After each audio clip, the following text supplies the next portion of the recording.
Welcome back to the Castle of Strahd, everybody.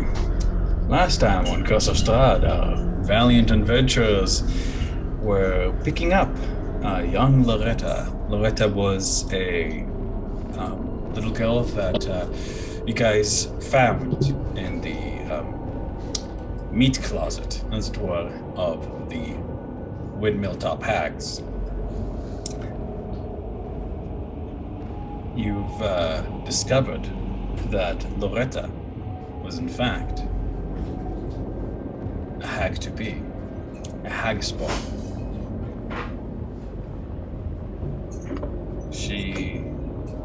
When she'd become a young woman, she turned into a hag. The hags apparently stole her from her father near Little Barovia, though she wasn't exactly, although her memory was, thank you, madam, her memory was, hazy. Many things in Barovia. As you were traveling, a little bit earlier also, the reason you had to pick her up was because the hags survived their encounter with you and threatened to torture you with nightmares until, well, even worse nightmares, until you returned Loretta to them. The party made a deal with the exchange of the last breath and the god, and with that, you took Loretta with you as you, Bassoon Thunderheart, now fully healed and angry but determined Irina, and young Loretta in tow. On your way there, you've happened to run into the man who seemed to be Loretta's father. Although, you guys, the person in question made it pretty clear to you that it was one of the hags in disguise. The hag kept their end of the bargain, allowing you, relieving you from the curse. And it seems that for the moment, there's a pact of non-aggression on their side. As you guys continued to travel towards Strahd's domain, where you have been invited to a most delightful dinner, you now enter this domain for the second time. You are standing in the Valley of Sorrows. The Valley of Sorrows contains massive statues, knights, robed men, various faces shrouded in fog. Each statue is about 60 feet tall, and the canyon above it is about 130 feet tall. The silence here is deafening. Each one of your footsteps echoes. Each breath seems to be silenced, swallowed by the loneliness of this place.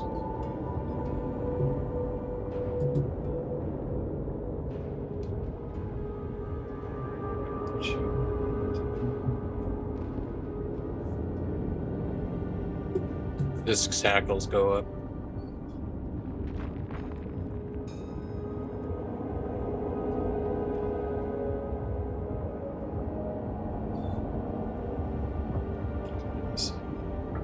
Irina looks determined. Well, nothing we haven't seen before. Let's get going. Yes.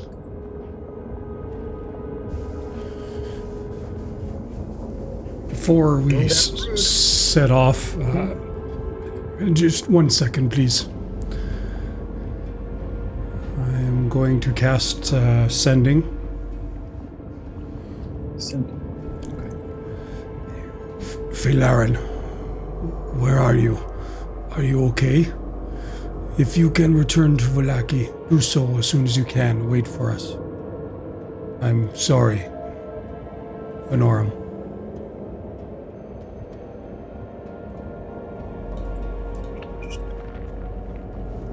check something there?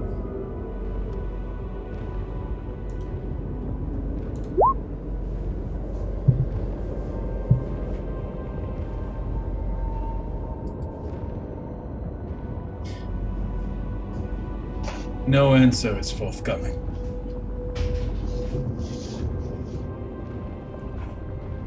Damn.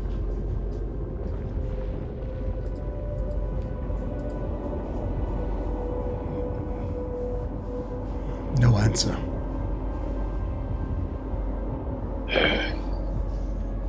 Edward Tarmagen turns and spurs his horse towards Ravenloft.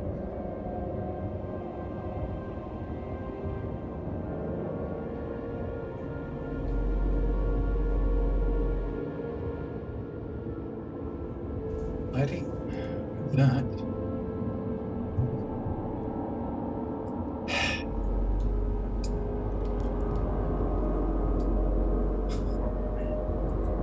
With that, the group begins to travel through the silent Valley of Sorrows.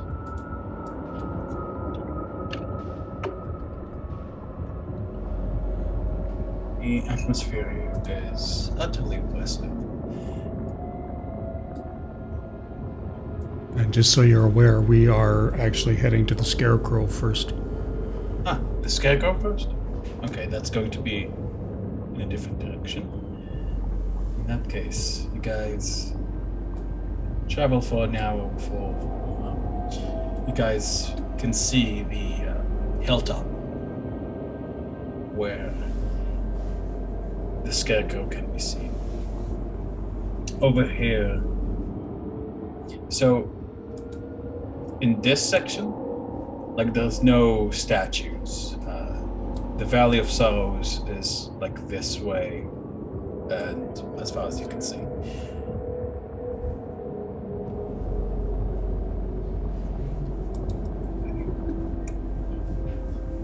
Soon enough, you guys arrive at a somewhat familiar hilltop. You remember being here with Sir Godfrey in the past and having found some interesting reactions from the Scarecrow that was here. The Scarecrow took on the appearance of a beautiful and sad woman wearing a beautiful and expensive dress. It seemed that any damage done to the Scarecrow would be reflected upon its armor.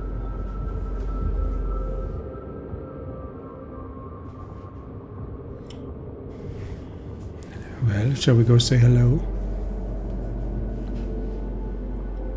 It's a scarecrow. No, you know it's more than that, Urgle. Let's not be silly. Soon furrows his brow. What's up with this place? Why are we coming here?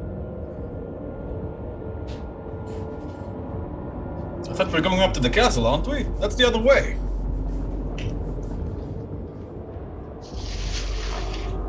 Just a brief step.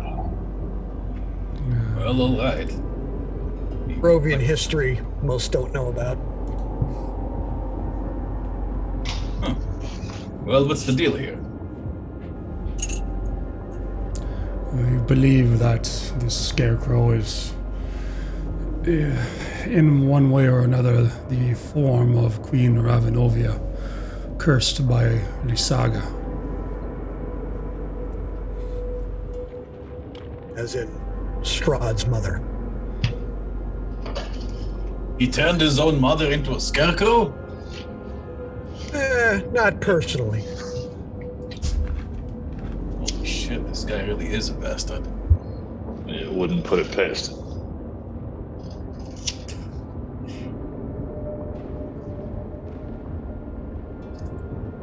Shakes his head in disgust. Yeah, Well, let's get up there and take her out of her misery then. If you attack it, it'll come back at you twice as hard. We learned that the hard way. I see. Yes. She may actually be an ally. Is there anything we can do to the poor woman to help her? That's why we are here. Maybe we can I find don't know out. yet. Right. Lead the way. I'm just gonna go scrambling up that hill. Alrighty, guys. Those of you who are climbing and do not have climb checks or anything that would surpass a climb check, go ahead and give me an athletics. As you all step up, Fiske kind of puts his arms back to stop you all. And I'm gonna take out the grappling hook, fly up the hill, block the grappling hook to the top of the hill, and throw the rope down. And I trip over his arm when he holds it out to stop us.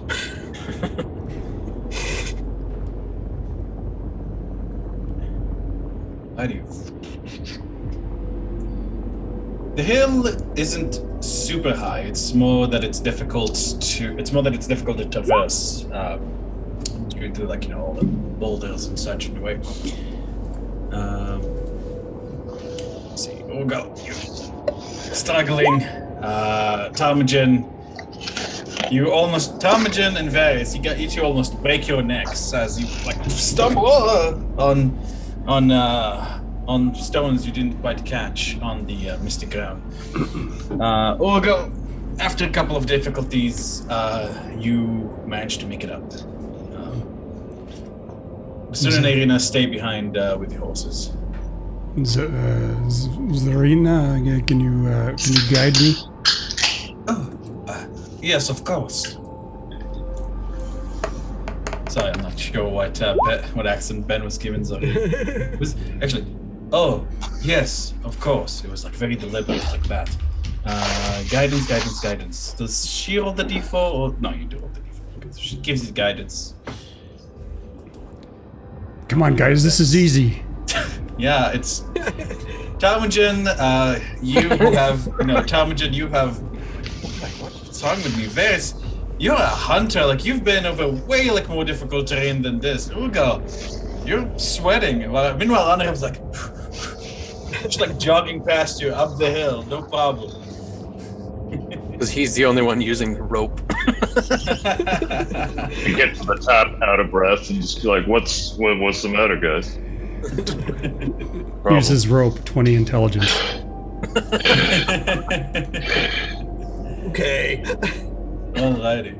So, as you guys arrive at the top,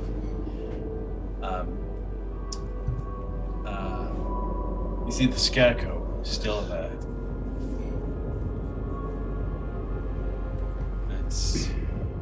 It seems to give the same sad expression. Not much seems to have changed in its condition at all. As opposed to attacking it last time, I'm walking up to it. I just get kind of close to it and look like I was looking in its eyes. See what I see about it. Give me an investigation check. Just come about 5 feet off. Watch. Tarmagen, the same sad expression. The same beautifully modeled wooden face.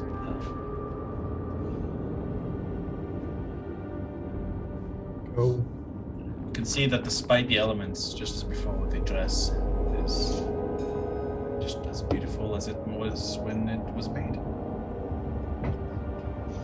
I look at it, I just go, you poor thing to be here for so long. And I reach out and just touch the cheek of the face.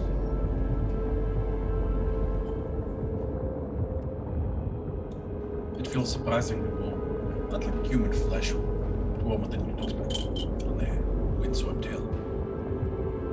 By the way, guys, let me know if you have any trouble hearing me. I'm trying to mic a little bit closer to myself. It's been good, actually. Yeah.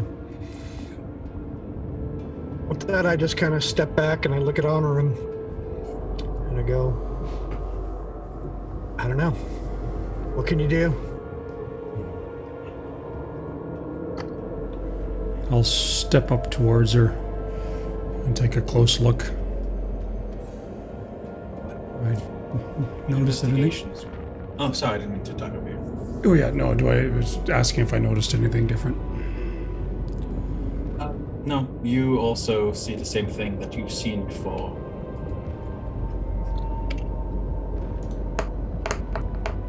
Sad scarecrow carved out of wood, wearing a beautiful dress.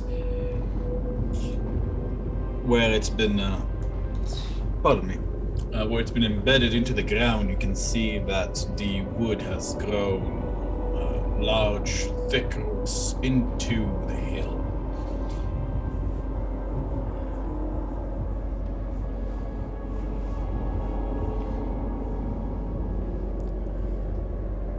Like to walk up to it, place a hand on what I presume to be her shoulder,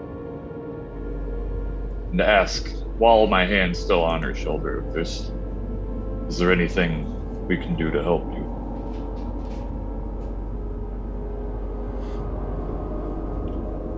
No answer is forthcoming. Oh well, the wooden figure remains as lifeless as before.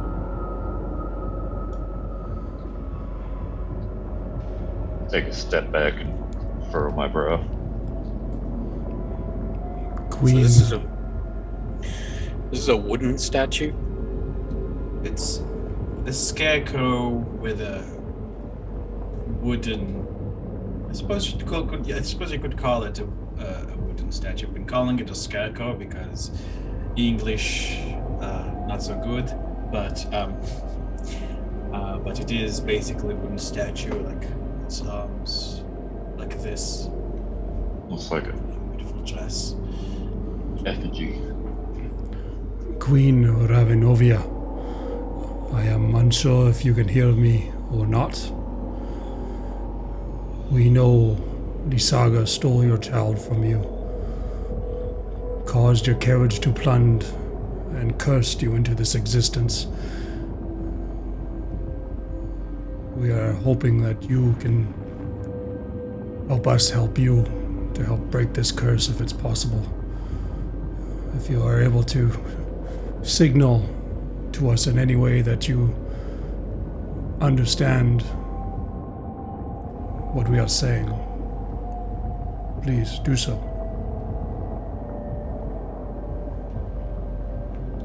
Gust of wind picks up, whipping the dress. You can hear the fabric flap in the wind. The wind then dies down.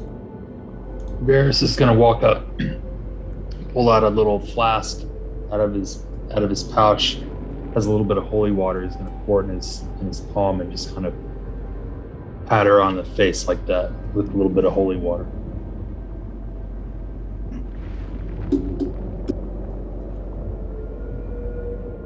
Can you hear us? I can hear you, I'm just thinking. Sorry. No, I'm talking to the scarecrow. Yeah.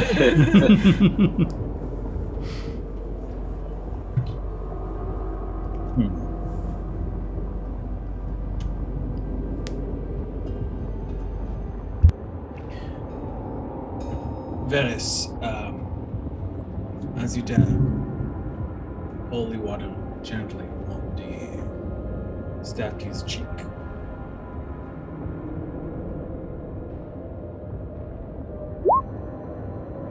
Your fingers feel hot. And you see, you're touching something hot. And like you withdraw your hand, you can see the holy water like steaming off your fingers and off your cheek.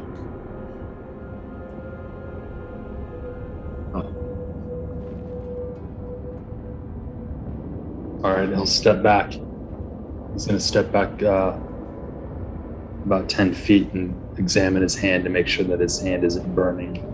It's not burning. It's like Okay. when you touch a hot stove or when you withdraw it immediately, it's unpleasant, but Okay. the sensation's already gone. I'm checking the ground to see how far these roots go. I mean, do they spread far along the surface? Do they just go straight down? From a cursory examination, Tarmagen, it seems to be both. It seems to be both. looked last time, and I dug a little bit, and it just kept going as far as I could dig anyway.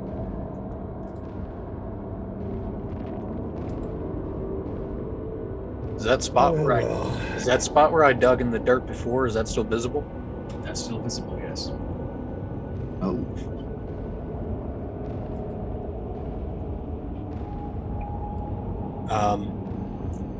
Are we standing on the top of a hill? Are there other cliff faces around us? You guys are standing on top of a hill. The hill is about 20 feet high. Are there other hills? Yeah, there are other hills. It's not a particularly misty day, well, for Barovia. You can see about 120 feet away, as far as you can see. You guys are standing under that circle. You can see the, like this, like how this hill like basically becomes a small mountain. The ridges all around.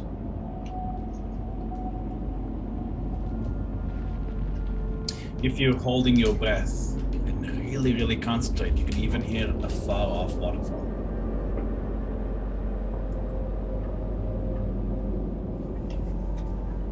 The only thing I can think of is that cursed book. I don't know if that's wise. For giggles, I'm going to close my eyes once again and send to Queen Ravinovia. Queen Ravinovia, help us, help you. We seek to rid the world of Lysaga and break your curse. Can you hear?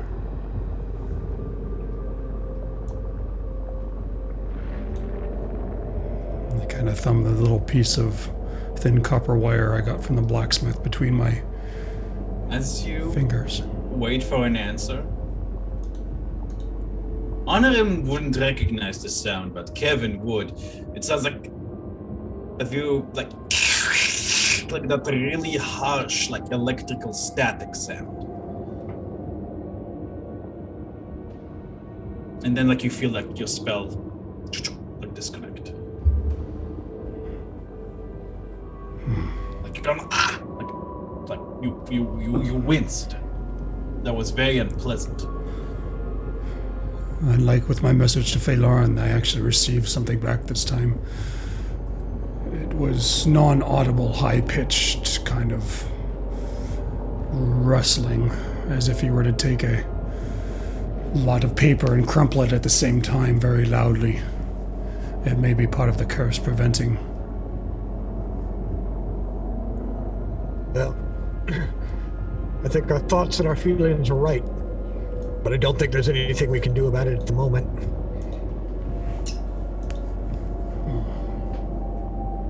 Is this where she fell? Look, and I go, didn't she fall from the castle? Why is she out here? No, she was killed when her carriage fell over the side of the mountain. Look around for a mountain. According Wasn't to here. Casimir. Yeah. Find the carriage.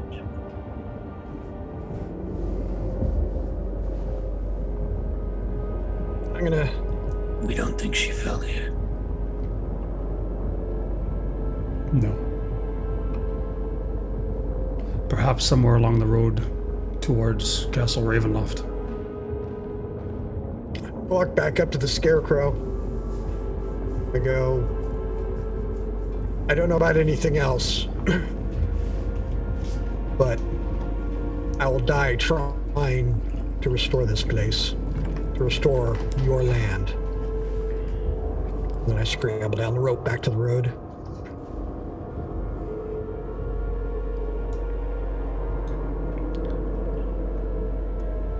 We will be back.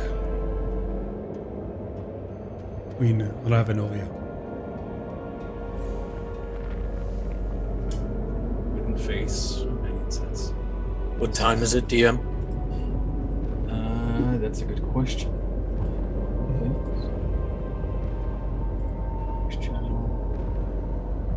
It was 11 a.m. when you guys left Valaki. You guys were on horseback. And now I believe there was a night in which you spent the night away from Valaki. Yeah, it was about here. Yeah. Yep. So that was so that's over here. So that's Tuesday. Travel 1, 2, 3, 4, 5, 6, 7. It actually would be getting fairly late, I think, if I'm having this calculation correct. Yeah, that's what I was wondering. Yeah. Yeah, it is getting fairly late. In fact, it's probably pretty dark outside right now. But the mist seems to be fairly forgiving. You know, you guys have access to lights and torches and that, so I'm gonna see if we use them. But I'll say it's about 10 p.m.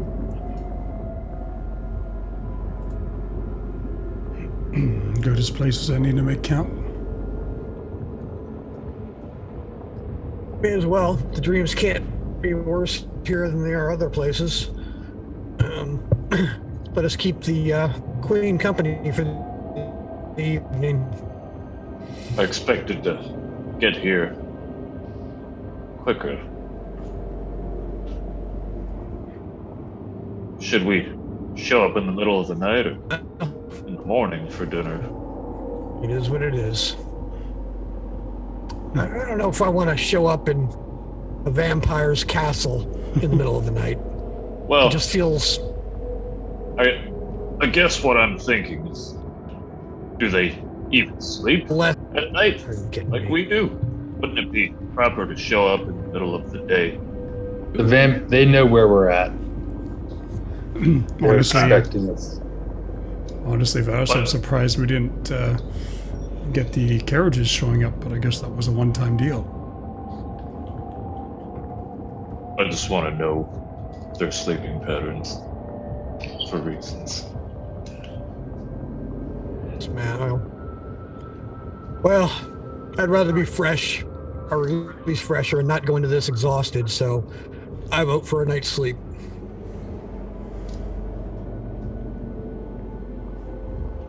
All right. Patience, my friend. Gonna happen soon enough. All right, so I'm gonna. Varys will look around and ask the group, does anyone? And is Zyrene? Is she with us tonight? Or Yeah, is that... she's. Yeah. I'm just. I'm. Yeah, she's I'm quiet, sorry but for yeah. tonight. Okay. So, I think that I needed to give Zyrene the nightmare doll. Okay. If I'm not mistaken. Yeah, she needs it now. Okay, so I'll drop that from my inventory and give that to you, Zyrene. Thank you very much, cousin. I very much appreciate it. Actually, it says that she has 0 exhaustion here. Okay. Yeah, me and her are both good. Actually, cousin, I think I'll be alright. If anybody else needs it, they can use it. Someone else needs it, I'll take it. Either me or Honorum, I think, need to be on their sharpest tomorrow. None of them has a level of exhaustion from last night, too. Oh, I handed it to him. I'm like, yeah, we need all hands on deck, son. are you sure? Yes. You're even smarter than I am. You're not that smart. I know. That's why I need him to be sharp. As we're start to make camp, I'm going to reach out once more, this time to Melchior. Master, I am in Barovia. Do you still live?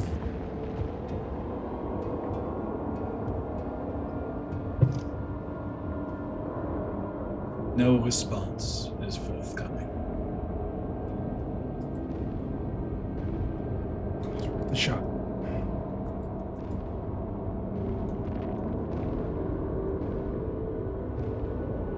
And I'll set up a tiny hut. Nice and dry and warm. I'm gonna throw together some quick food, basically break up some rations for everybody. Irina is keeping quiet. She's been fairly quiet throughout this whole journey. You can see she's fairly lost in thought. There's a small, wry smile on her lips. She seems to be lost. Irina, I kind of do you have any plans, or are you just waiting to see what happens? She doesn't respond. She doesn't seem to have noticed you were talking to her.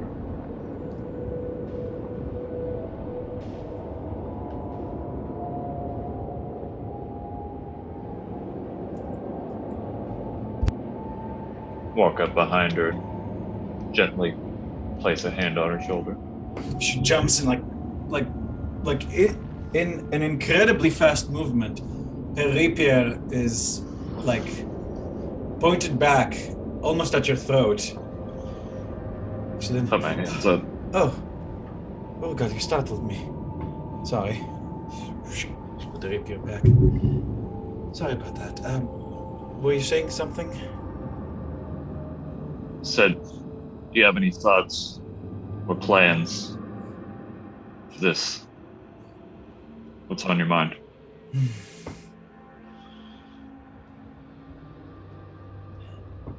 I have something planned. Yes.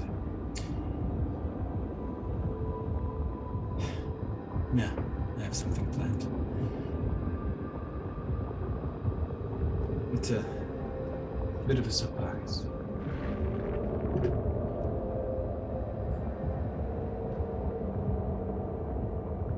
Do you think now's a good time for surprises? Well, you never know who's listening, do you? You could be listening to us right now.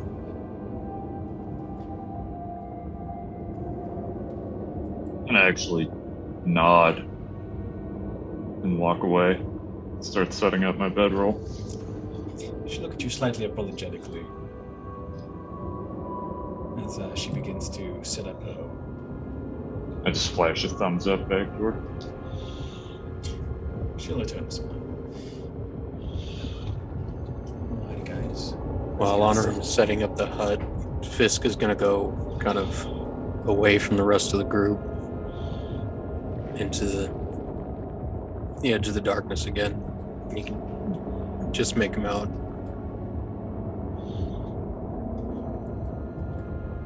Wake, woke up.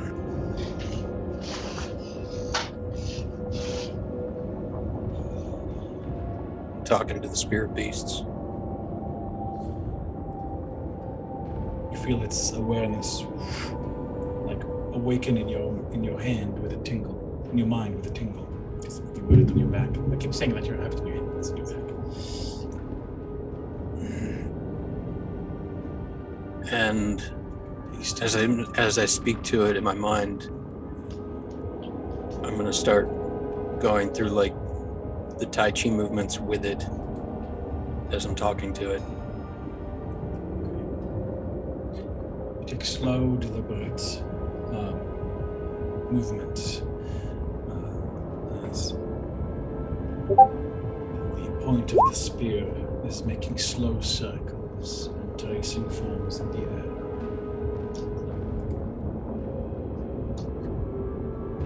We go to Strahd's castle.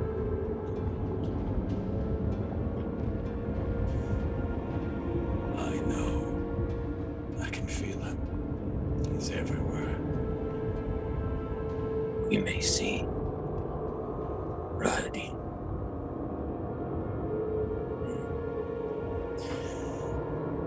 Radin.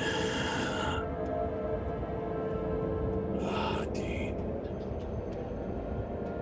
Promise me, Fiske. If rises. Plunge me into his chest. Let me drink his blood. Let me feel the shiver of life drain from him and into me.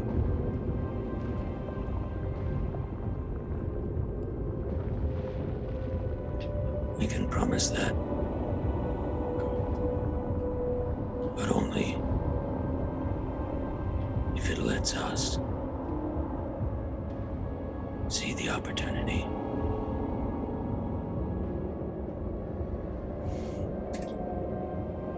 I'll try. I don't know how I'll feel when I'm in the room with him. You must trust us. I trust you. It's myself that I don't trust. I'll try and control myself. Fiske, you can feel like your mane over here. Almost like tendrils in the water. You can feel, you can sense the spears, excitement, indecision. It's practically vibrant with held rage. It's making your heart beat faster.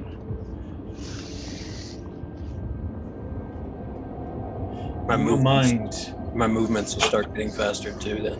In your mind, an image coalesces. A smug, pointed face.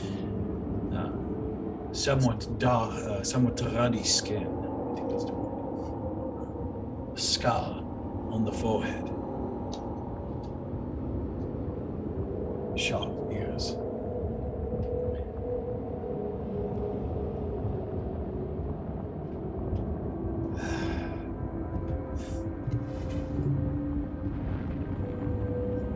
Fiske. Once my vengeance is complete and the curse is broken, I don't know what will happen to me. Be careful, my friend. If we manage to kill Rahadin,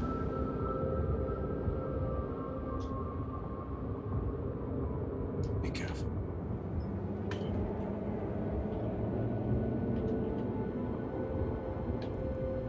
He is his foremost general, his right-hand man. Or so they say.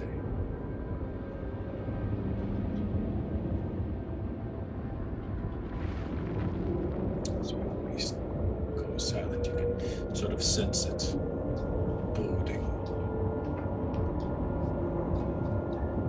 Its curse is broken. With Rahadin's death, Yes. all the more reason for us to do it.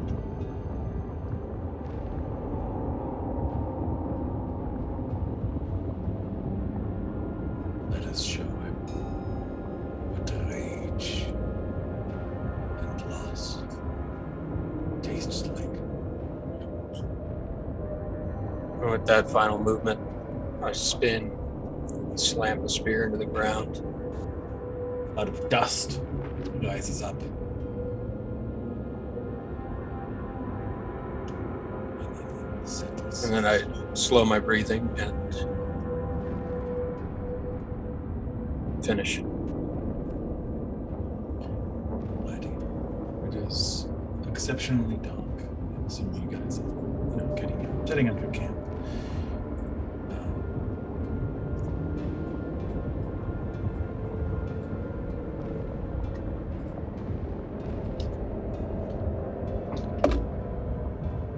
Who is on first watch? Despite setting up my bedroll, I'm going to stand up and say, I'll take first watch this time. I don't think I'm going to be able to sleep very well. Varys will look over at Zyrene and say, I'll take first watch, you get some rest. That was Urgal, not Serene. No, I know. I'm gonna stay up with Urgel, and because we only needed the half rest, so I'll take the first 4 hours. Or I the will first, take the second, cousin. Yes.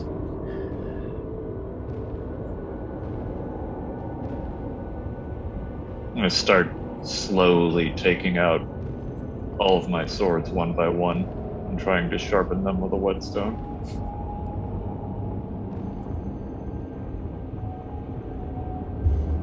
Just go curl up next to Honorum.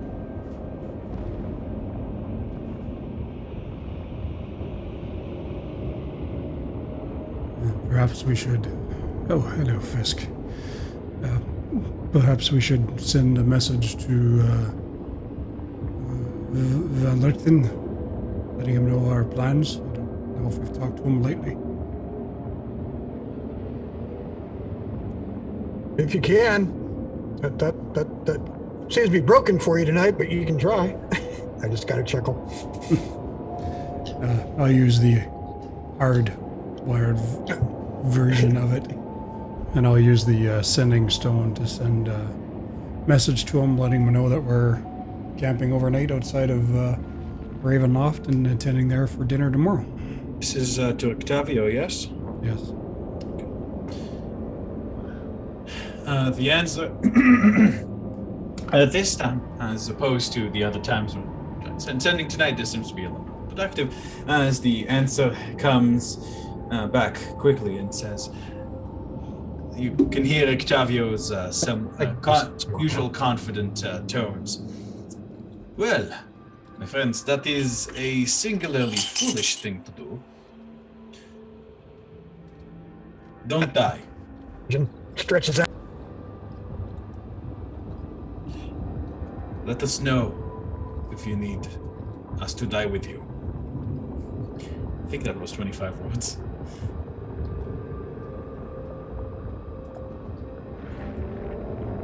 Arms frozen.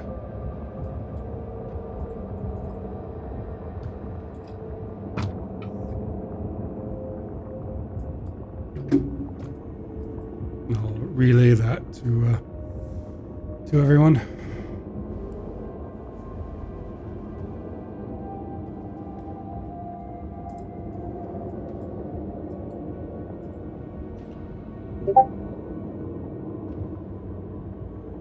Might want to mute your Discord, Em.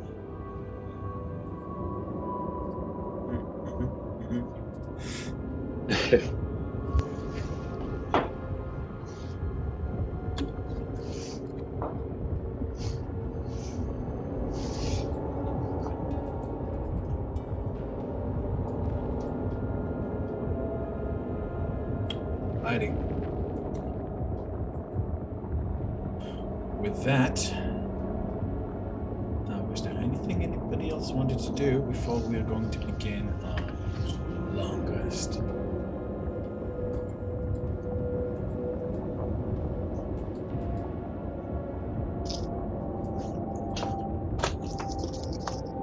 Alrighty. Sorry, my computer's being stupid. Oh, no worries. Happens.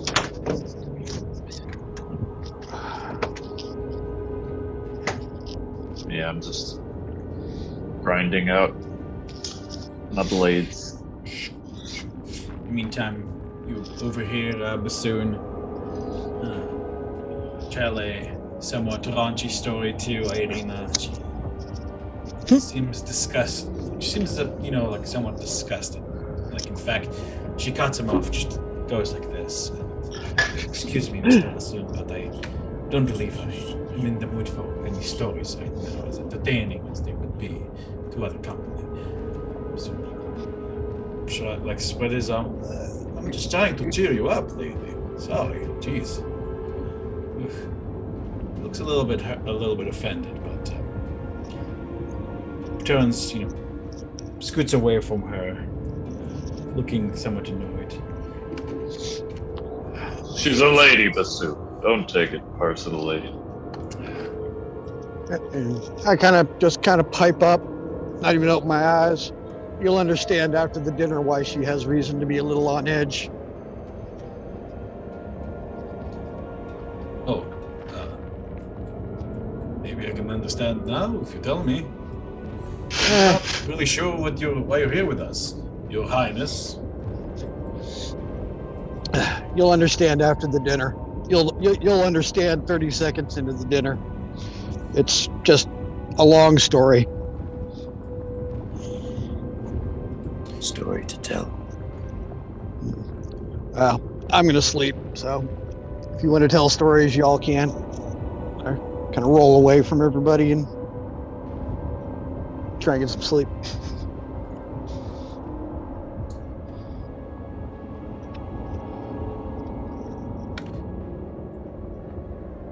Those of you on watch, I'd like a perception check, please.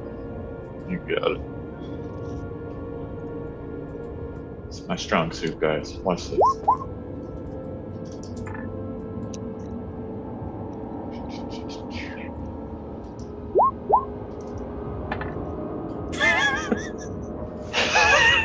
Called it. What'd you get? 23 for Barry, 3 for me. For me. Oh, Urgo, Really focused in on those swords. yeah, Urgo, yeah, exactly. Like you're like way too focused on the swords, not really. You're basically like the orc equivalent of being on your phone. You should be paying attention. Okay, that's pretty good. all my Right pretty now, swords.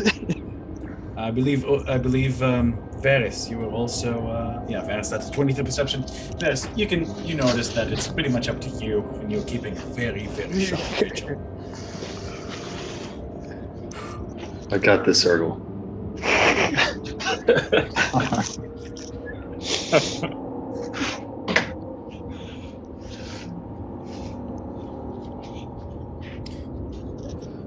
Let's see.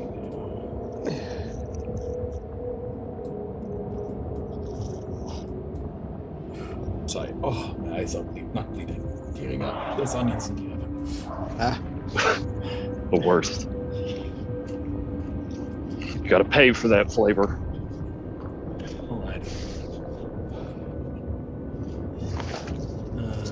Varys has Varys, how's you keeping watch? You notice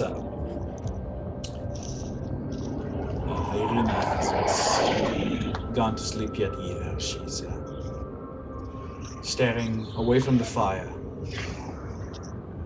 in the direction of the castle.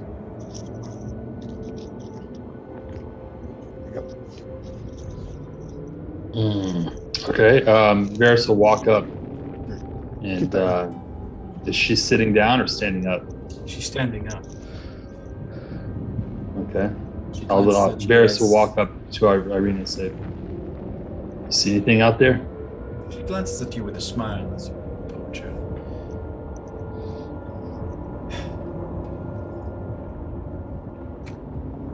Just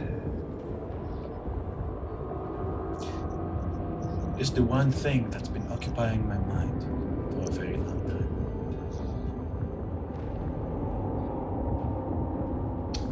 Yeah. Well, you've got a pretty strong group of support cast here with you, so be strong. I'll try. Can I ask you something a little bit strange, Varys? Absolutely. Are you and Zareen actually related? And she seems very friendly with you. She keeps calling you cousin.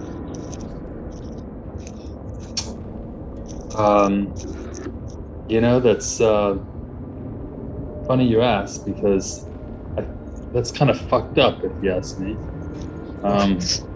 Didn't mean to offend. Well, let's just say that our history from our families don't exactly, when I say family, I mean the type of background and the type of people who we are, don't exactly align. We've had some Dark elves and wood elves don't get along. I understand. so but with that said, In my time, I've run across a lot of different, from what I do from my home and what I try to protect our lands from. I've come across a number of opportunities to see through past regrets and see the good in people. So I see that with Irene, and so I'm not going to hold any grudges. See, it's very nice of you. I never thought I'd see something like this. Friendship between a wood elf and a jar elf. It's nice. Yeah, well, I want to go home, so I'm trying my best not to mess this up, and I have some things I need to take care of, and then, Like what? well, there's a couple. One thing in particular that I would like to take home with me, and unfortunately, it seems like it's going to be difficult to obtain, and it happens to belong to Mr. Strahd. So, if you happen to see, no, we're going to kill Strahd, and I'm going to kill his horse, and I'm going to take the horse's head back to the Feywild and hang it on my wall. You're going to behead Bucephalus and then take it with you? Well, that's the plan. I don't know how well that's going to play out, but that's my goal. So yeah, I need to take home that trophy. Well, let me know if you need to hold them down. Will do. Thanks. She looks rather amused by what you're saying, Varys, and she'll pat you on the arm and say, "Well, I wish you all the best of luck in that." Yeah, thanks. I'm going to need it because it's a flaming flying horse, so they're not exactly easy it's a demon, to really. get. It's quite literally a powerful demon that Strahd, that vowed itself to Strahd. It's really an incredible danger on its own right. Right. Yeah, I understand that. So this is why it's not going to be easy. But hey, first priority is actually to protect you. So that'll come. And so we're here for you. And if you see anything out there spooky tonight, let me know. I can hit things from a real long way away. Oh, sure you can. I've seen your talent with the bow. I was quite impressed. Thank you. Not to mention your little performance enhancer. Shh! Don't tell me that.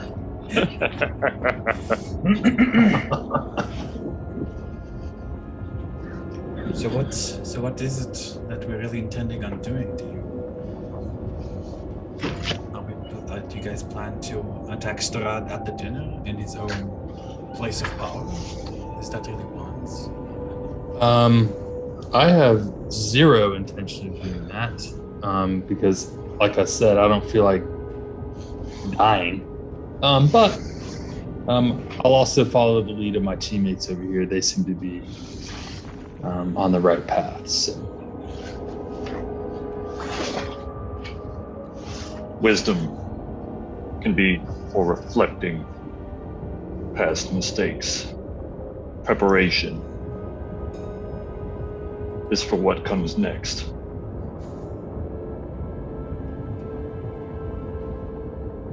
What? Never mind. Let's kind of get back to using my whetstone.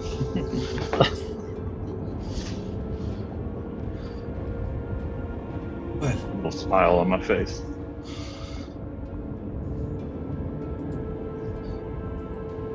Do you have any plans, Irina? You look like you've got something. It's a bit of a surprise, I think. I don't want to say it out loud just in case he's listening.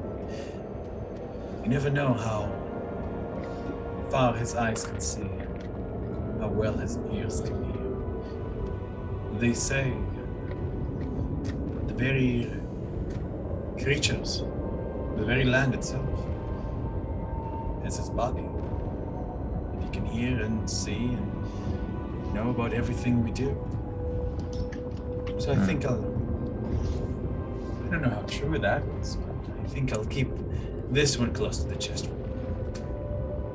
Well, I would only recommend that before you do anything too crazy, try to find an opportunity to at least let one of us know in advance. Oh, don't worry. You guys will find out. Does any of this sound a little off to me, like out of character for Irene? I mean, sort of, but you guys are literally heading to Strahd's castle.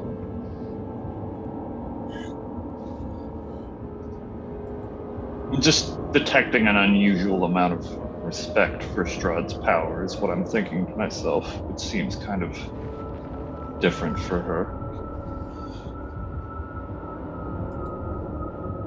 Kind of pause while I'm sharpening my blades. Just think about it and wonder.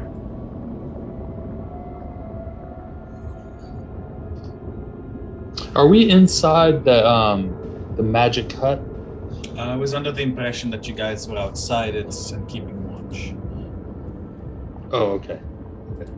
So can you not see outside the hut from inside the hut? No, you can see outside, but you cannot see from the outside inside.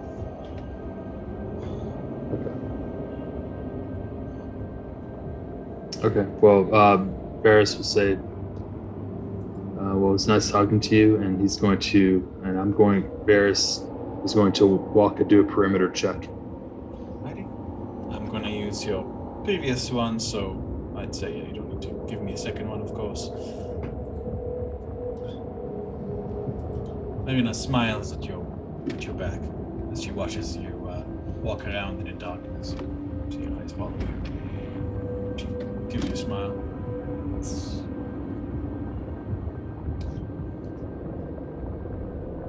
And it glances back to Orgal. And, she'll go and sit next to you, Orgal. So,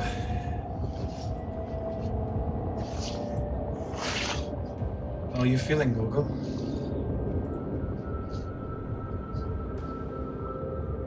Hate to admit it, but quite skittish. Skittish, you? You're so big and strong. I would expect someone like you to charge in and bash whatever it is over the head. You're an orc after all, right?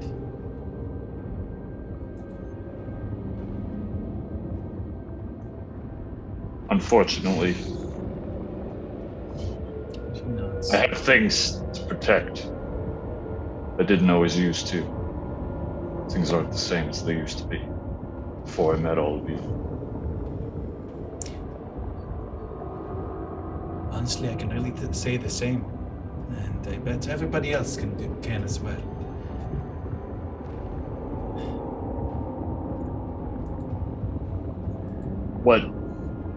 What if Ismark isn't there? What if this is just a trap? I'll deal with it. I think you're trying to maybe handle this completely on your own. But we're all here. I know. Remember that.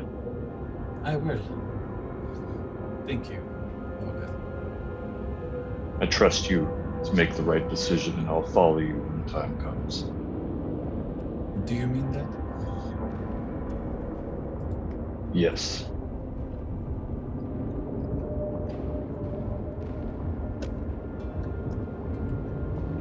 She will smile at you sweetly and move her hand to pat your, like, her hand is so much smaller than yours, and she'll pat your big green hand with hers. It's a pretty cold night. You can feel how cold she is. You know, seeing you here makes me feel a little bit better about this world.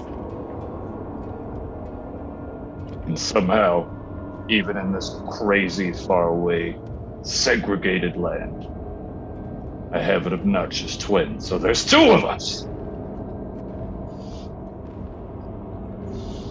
We'll be all right. Though I am maybe slightly worried. In regards to that, I let out a chuckle. She'll chuckle along. She'll chuckle along with you.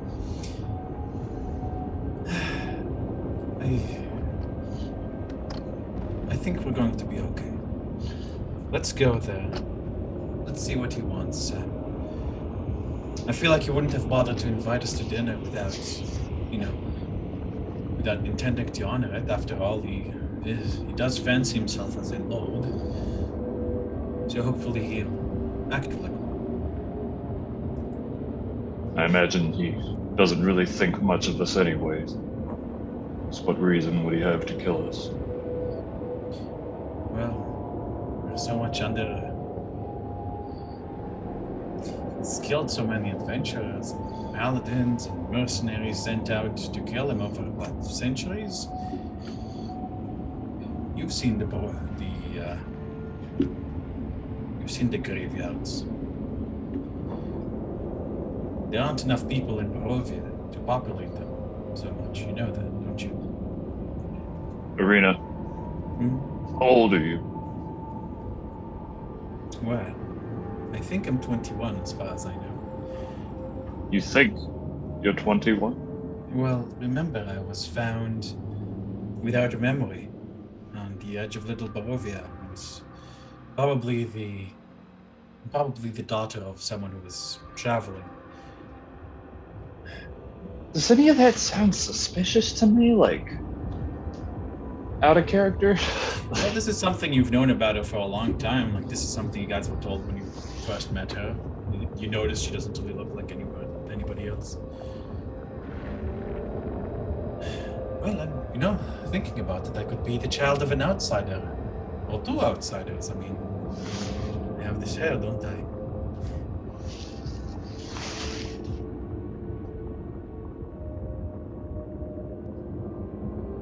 Then why? She flicks her hair back soundlessly. Why is Strahd so obsessed with you? I have Do you no have any idea why? No.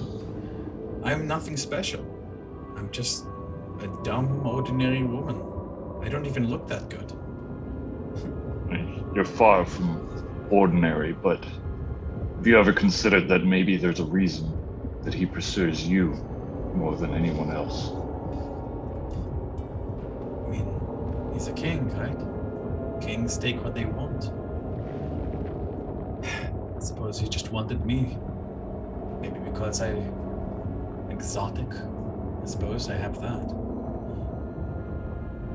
Or maybe you're something he could never have and can never have, and that's why he throws tantrums. What do you mean by that? You would never go to him, would you? You would rather die. Of course. Yeah, of course. And that is his greatest weakness. I don't know if I mean to him quite as much as that. But... Maybe.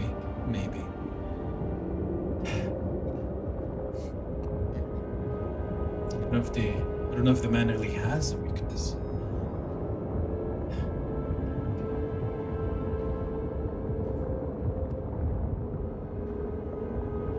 Sigh and look after the castle.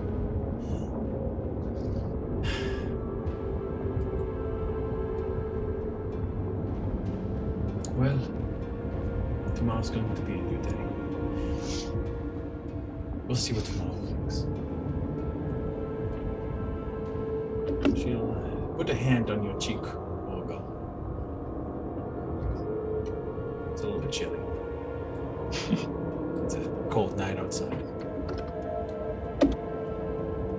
A smile. You guys are not in the tent.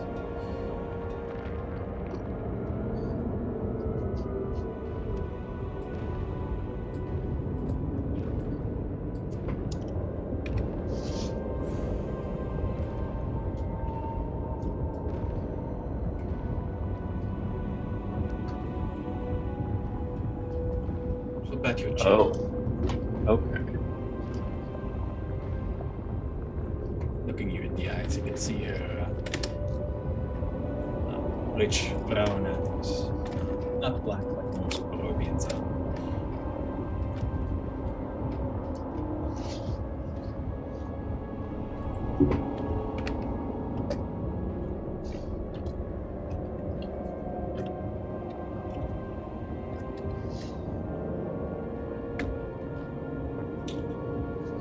Good night, Olga. Try and get some sleep. I think your swords are sharp enough. Get up and stretch. Suppose Neck. you're right. You should get some rest as well.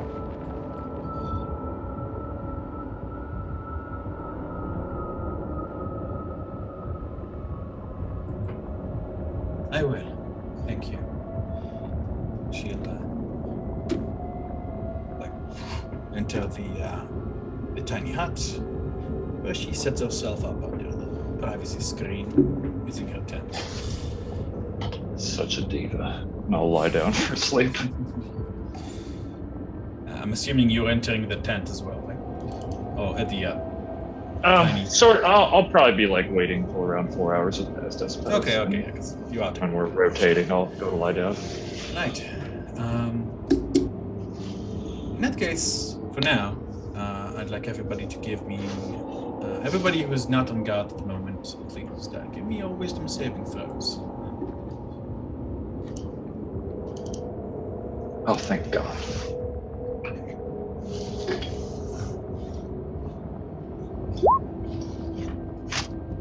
I'm so glad I took that feat. I don't care how basic it is. Jesus, Tarmagen, what the fuck? Getting those ones out of the way now, Tarmagen, probably. Wow. Wow. Well, I lost a nipple, so let's see what happens to you. Oh, shit.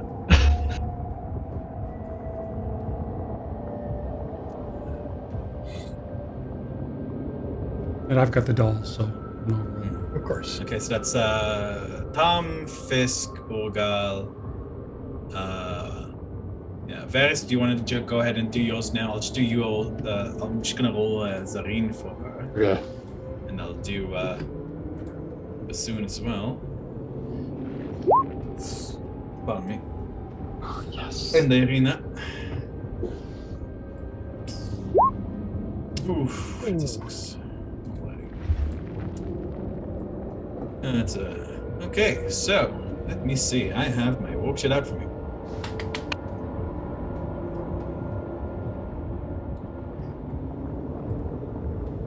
Let me see. Give me just 1 second. I'm going to get out a couple of maps that I need.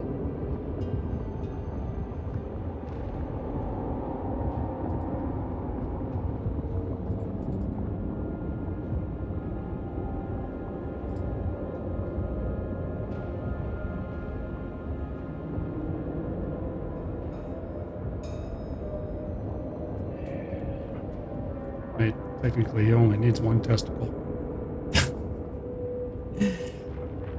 So I'm just like looking for that map I set aside, but I think I thought I unarchived it, but it's not popping off for me. Up on him, you're not helping. Let me see.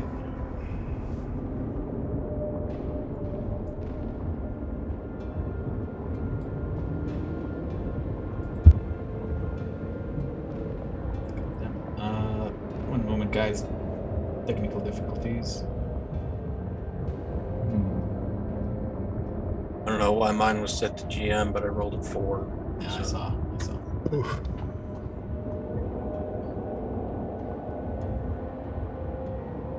Fiske.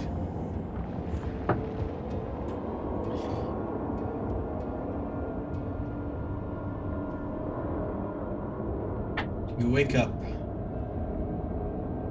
to the sensation of someone touching your ear, tracing their finger.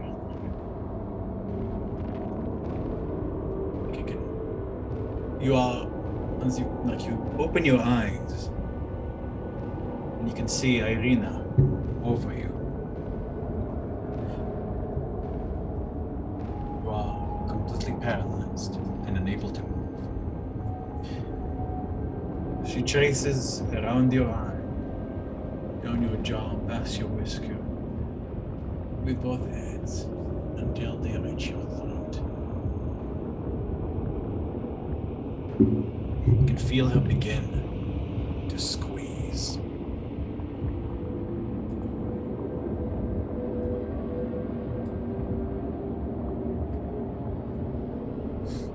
Her expression is oddly neutral as she stares down at you with utter hatred. You can feel her strength is not that of a regular person. She's simply crushing your windpipe. You can feel adrenaline begin to pump your blood and your heart into action. I need a wisdom, not a wisdom check. I'm going to need a charisma save to try to regain control of your body using your sheer willpower. This will go great. It did. Fiske, with a rising growl, you managed to shake shake control back into your limbs. What do? Her fingers, her thumbs are like vices crushing your delicate throat. I take my arms and I slam down on her elbows to break the grip, and then immediately slam her in the chest and try to stand up. Okay, give me an attack roll.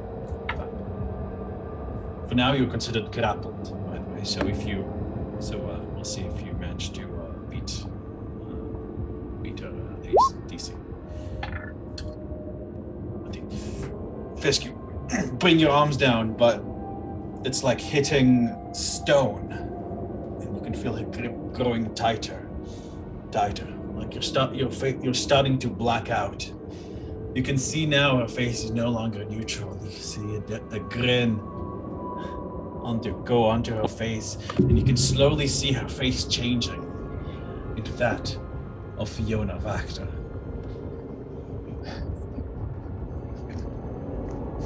You're about to lose consciousness, Fiske. What else do you try to do?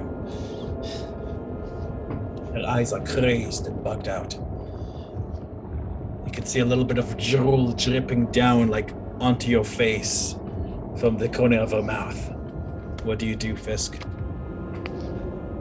Grab the bottom of her jaw and the back of her head, and I try to twist. Okay. Go ahead. That's going to be an athletics check, so go ahead and give me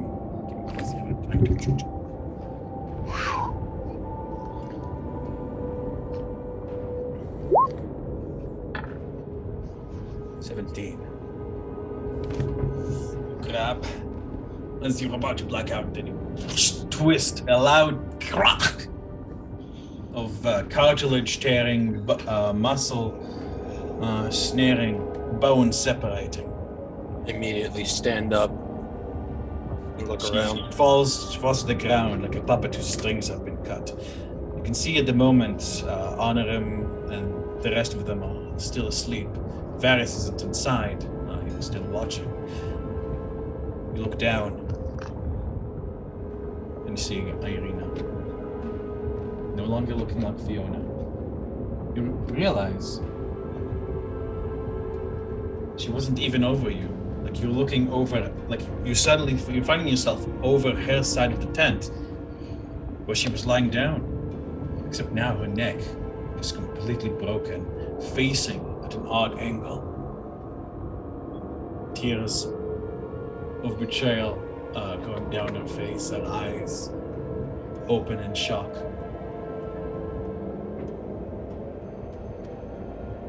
I'm in the tiny hut. You're in the tiny hut. I let out a loud roar of anger. See, everyone, like your roar awakens everyone. You guys can see Fiske standing over Irina, her neck snapped.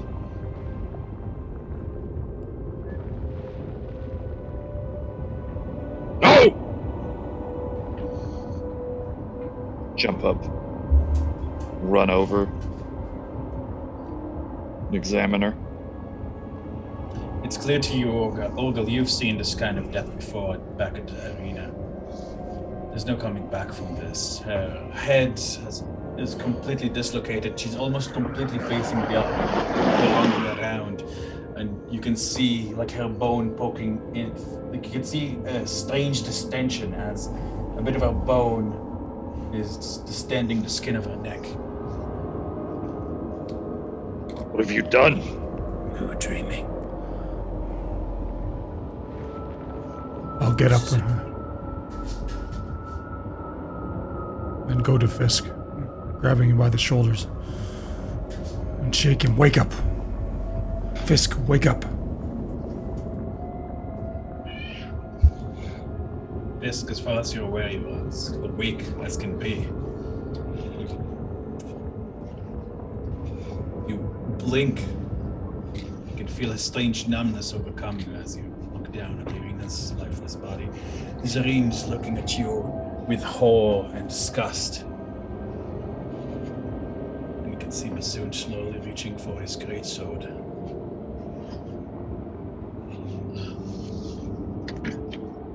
He's touched. They got to him. They got to him. I've seen this kind of thing before.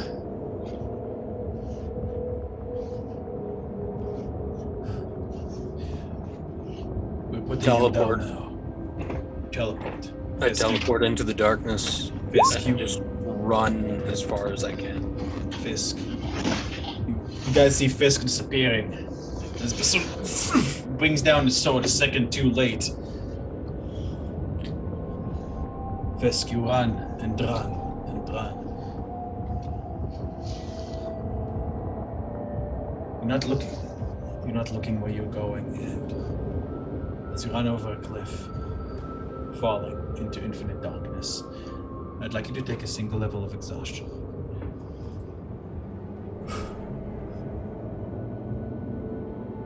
Dang. Varys. Even from outside the tiny hut, you can hear Fiske, like tossing, turning, moaning in anguish. It sounds like he's having a pretty bad one. So I can actually see Fiske like outside of the hut. No, I just said you kinda- can hear him. I'm pretty sure. Oh, okay. Actually, Anna, correct me if I'm wrong. Does the hut block sound? It does not. It's just opaque from the outside, and from the inside you can see it. Okay, in that case, you can hear him, but you can't see him. From inside the hut. I can hear him inside the hut or outside the hut. Yeah. You can hear it either way. You can hear him. Like you can hear him from Okay. both outside and inside the hut. Right now, you're still on guard. This is still like the first portion of the night. Can I stick my head like through the hut, just like my head, and look around? Look around. You can see your companions' forms sleeping. You can see Fiske tossing and turning. Tarmagen is completely rigid, but he seems to be breathing. You see Fiske on his side, and his legs are kicking like he's running like a sleeping dog. You can see Zarin is like.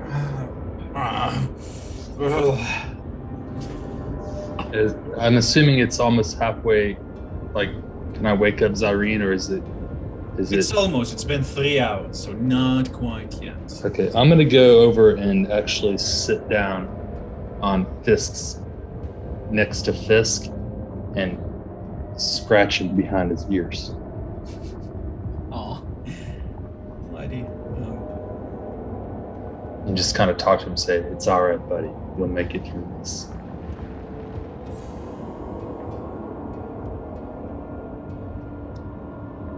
You can feel his kicking and running slow down a little bit, although not completely. He still seems to be not having a good time in general, but it does seem to help a little bit. And okay, guys, I'm just going to take a quick bathroom break. 2 minutes. I'll be right back. All right.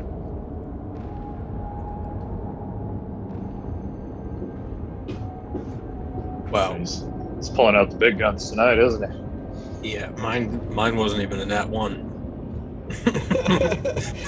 Yeah, I'm like, I figured it was a dream, but I wanted to RP it well.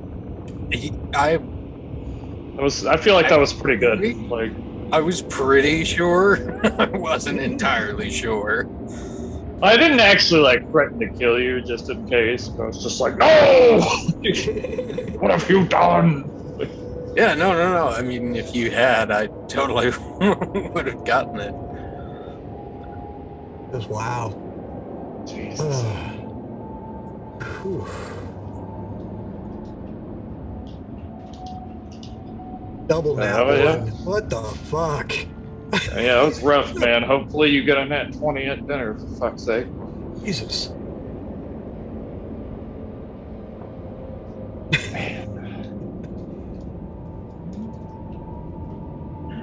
Getting into it tonight. I can respect Yeah. it. Giving me ideas for my own fucking game. Like,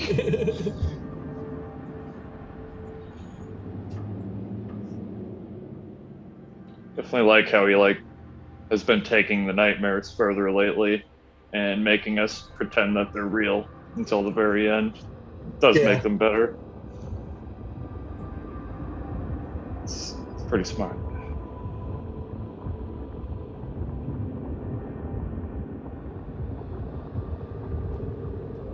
Because like even though it's not my nightmare, I was still like very engaged and invested in what was happening. It's like, god damn.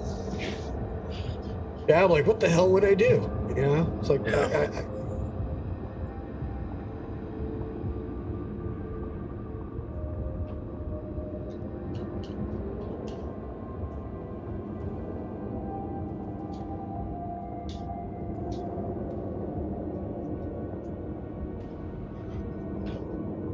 Oh man.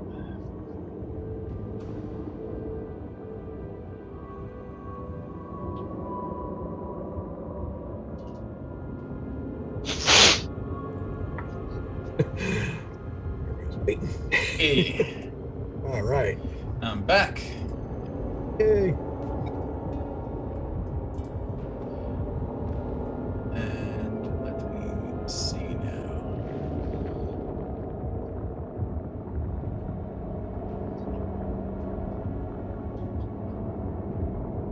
Tarmagen. Oh, wait, do we have everybody else back? Kev isn't back yet. It's where'd he go? Okay. He's been kind of going up and down for the past little while, so There he is. Hey, Kev. Okay, so. Alrighty. Tarmagen. As you are sleeping, you can hear a familiar voice. You can feel something sharp poking you in the thigh. Wakey, wakey, mind friend.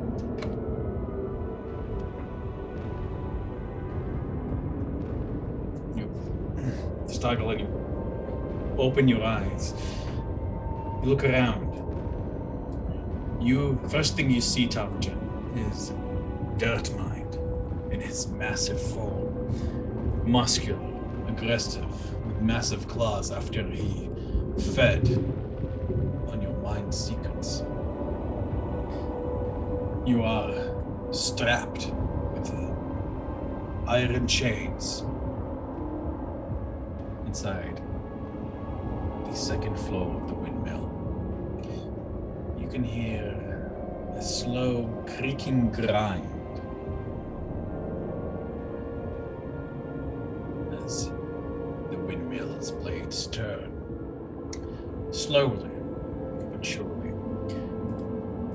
Your feet are over here, and you can see the wheel slowly makes its way towards them.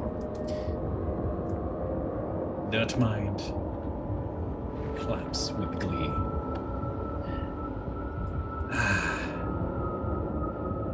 Hello, landlord, mind friend. How has it been having Dirtmind reside in your brain? Eating away at all the little connections. Munching a little bit by a little bit on your memories. You haven't even been noticing me doing it. Try to think. Can you remember your father's name? Your mother? Your first love? No. I've eaten them. And you didn't even notice. Slow creak. The wheel is getting closer and closer to your legs. Now, Dirtmind has you back. I've reformed myself out of the hag flesh you left at the windmill. You should have burned my remains.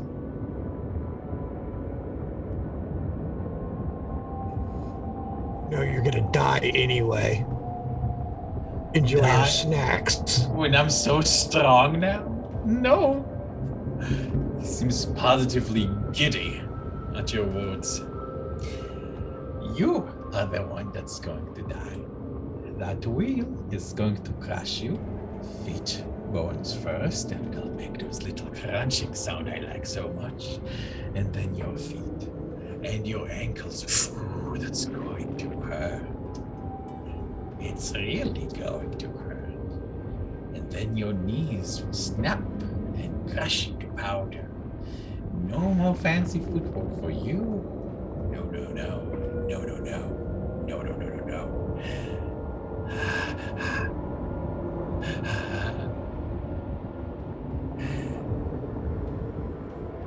And then your groin, where the pelvic bone is.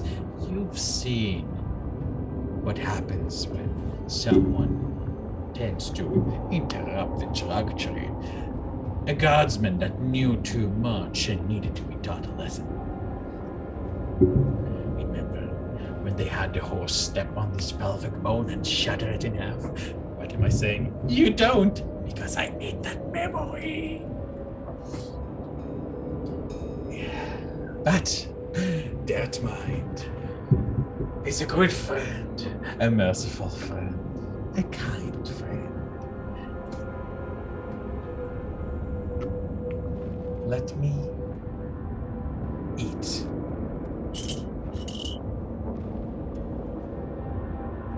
Your name. Let me eat your memory of who you are. And I'll stop the windmill. What do you say, Tarmagen?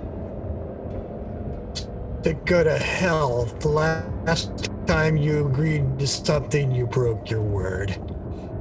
What? No. Yes. No. He seems upset by your words, as if like it's hurting him physically. Stop it! Stop saying that!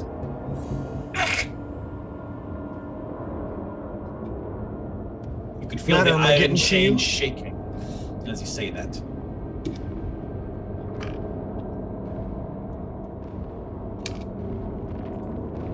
What was last Tarmagen? That was it. Just glaring at him, and I'm like, enjoy your fun. I just close my eyes and wait for the inevitable. Upset. And you hear a stomp and the sound of the wheel stops right as about to reach your feet. And you can feel it touching like the bottom of your boot. Like you can feel Dirtmind's breath right above your closed face. And he screams right in it. Give it to me! Give it! Give it! Give it! Give it! Give it! Give it! Give it! You feel like speckles of spit and his fetid breath all over your face. It smells like mercury. Like fumes of mercury. Give it. Eyes. I'm like, you'll never get it. And your eye will shatter. And I will win. You can see like cracks appear across his eye, and your chains rattle more. And then he goes for a bite on your face, and then turns to dust. Your shackles fall off you with a clattering of iron chains.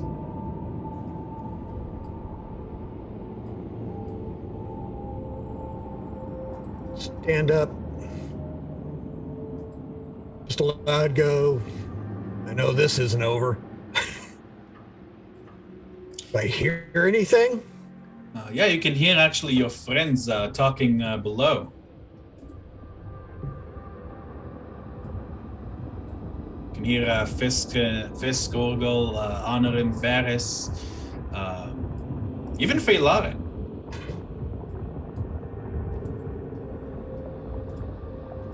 Very confused. So I'm going to go downstairs. Lady.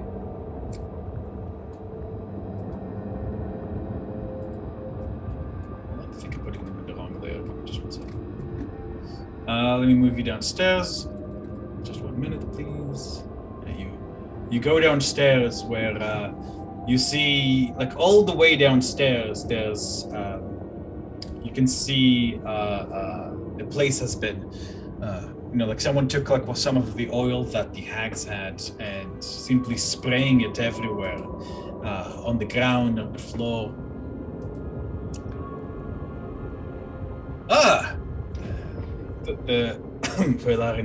Feylaren goes, there he is.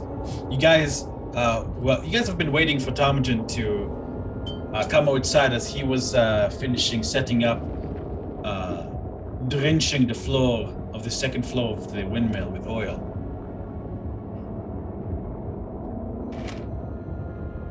Took you long enough. Oh. Yeah, I'm not in there. I just kind of step aside. Sareen will say, Tarmagen, why don't you do the honors of burning down this horrific edifice to evil?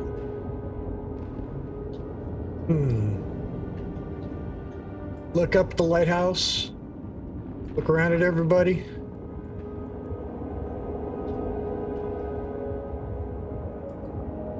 Yeah.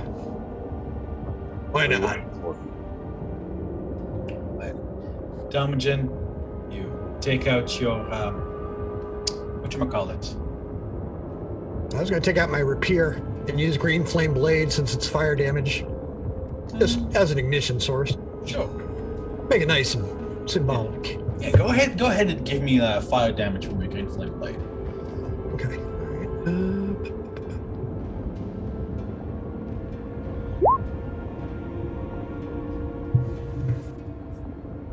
Yep. 10.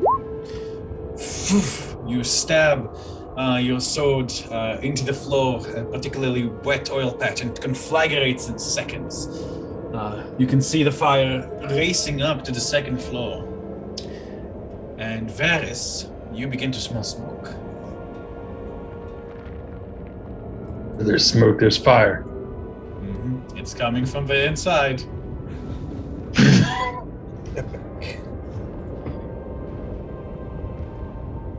Right here. Take a peek. Hey, Peep, you can see Tarmagen, a confident, victorious smile on his face with his oil on you guys' supplies and kits, having lit his own pack on fire, and the fire is starting to spread. Oh, shit.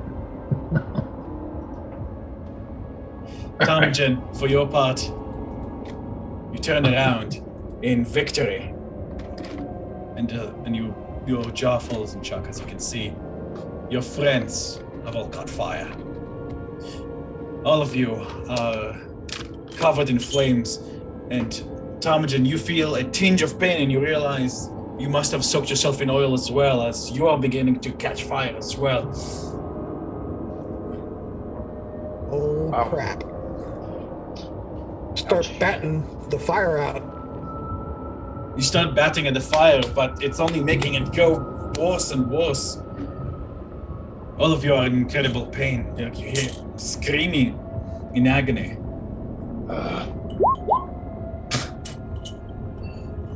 Tarmagen would like you to take 8 points of fire damage. Wow, at 40-10, that's pretty good. Yeah, damn, like 1, 1, 2. Damn. Wow. That's like the opposite of Honor himself. You fool!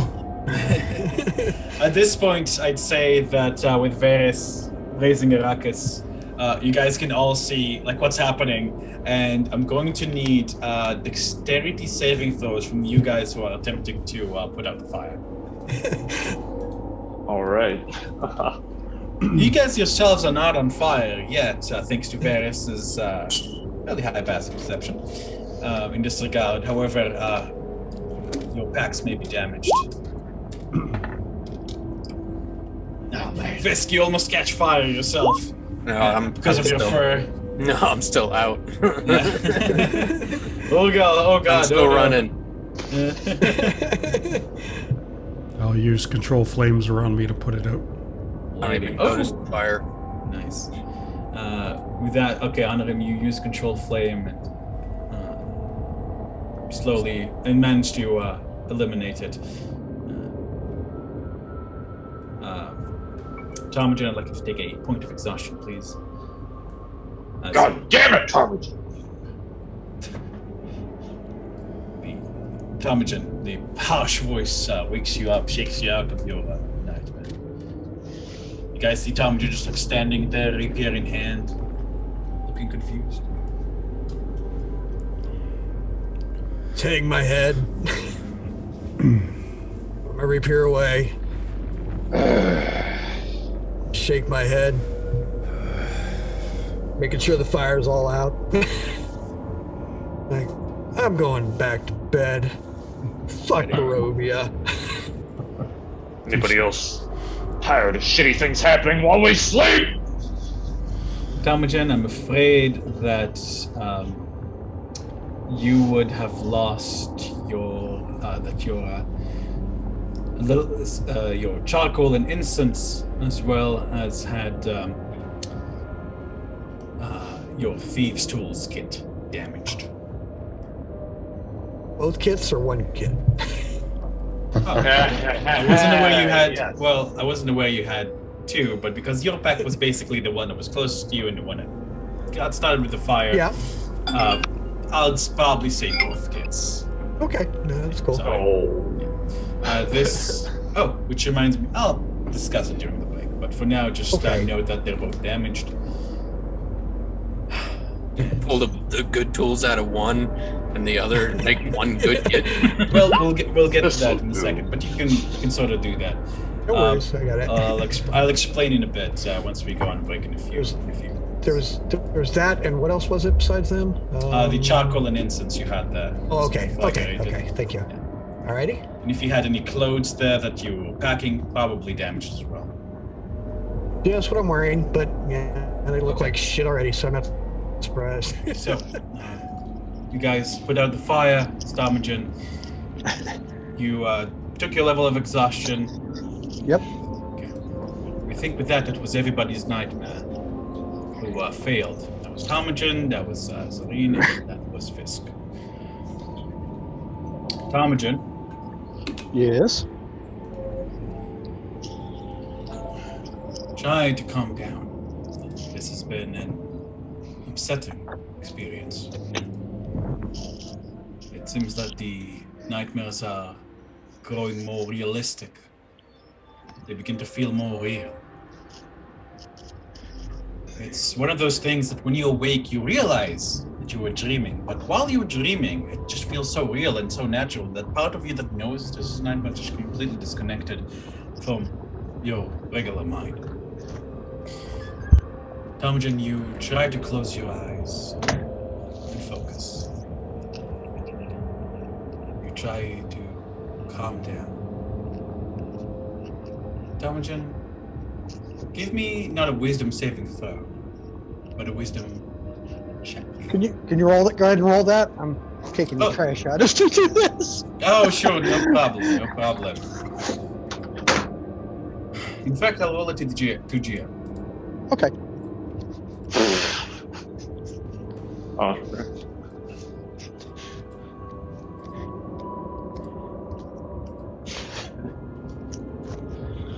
Okay. Tarmagen, let me know when you're. Yeah, let me know when you're back at your screen because I'm gonna need you to be at your screen. Okay. Oh boy. Here we go. I'll get my coffee later. Yeah, sorry, I'm not done with you yet, man. No. Woo.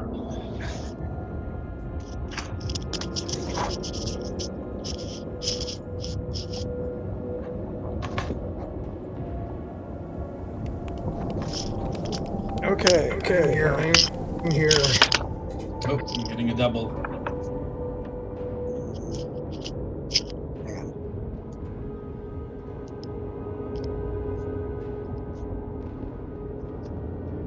Okay. That should do it. Tarmagen, you try to breathe in and out.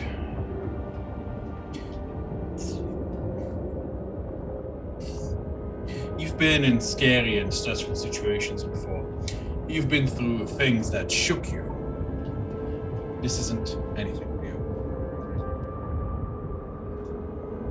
You try to tell yourself that, at least. You close your eyes, Tarmagen. Once again, attempting to force sleep to come.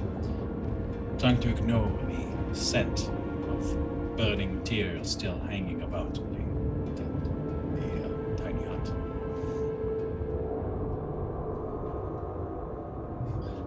After a while, you succeed. You can half hear Zareen waking up and telling Varys it's time for him to go to bed. That's she'll replace him. You can hear Zareen humming quietly to himself from the outside. And as you do, Zareen's voice changes. The humming becomes a little bit more melodious. You can smell the flowers, Tarmagen.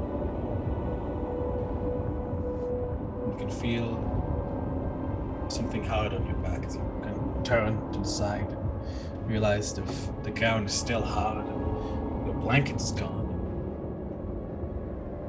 You wake up.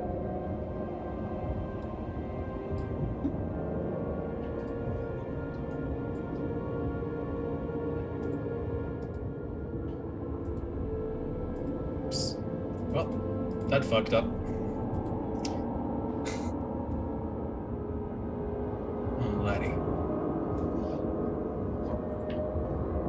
Tarmagen, you awaken in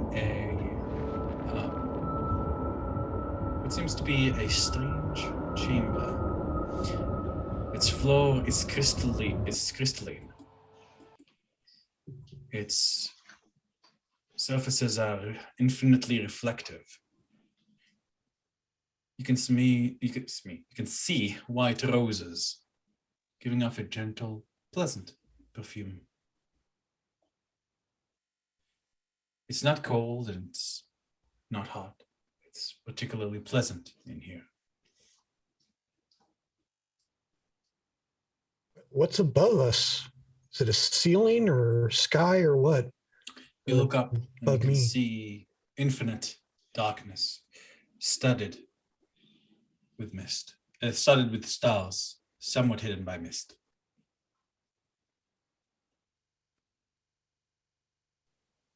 Stand up, shake the sleep from my eyes, look around and walk up to the flowers. look at them very closely and smell them.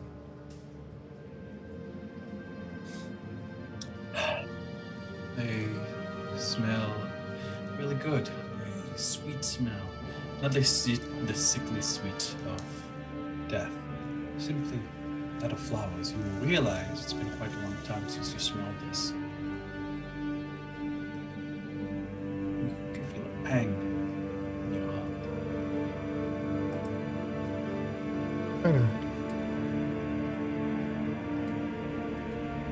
They calm. Voice from behind Okay. you rings out. They're nice, aren't they? Turn on the spot. I recognize this person. You see a woman with beautiful black hair, reaching all the way down to the small of her back. She seems to be wearing a simple black dress. She's quite pale, and has a sad expression. That looks like she's trying to keep up a brave face, but she doesn't look depressed, but she simply seems like a woman who's been through a lot, but is still determined.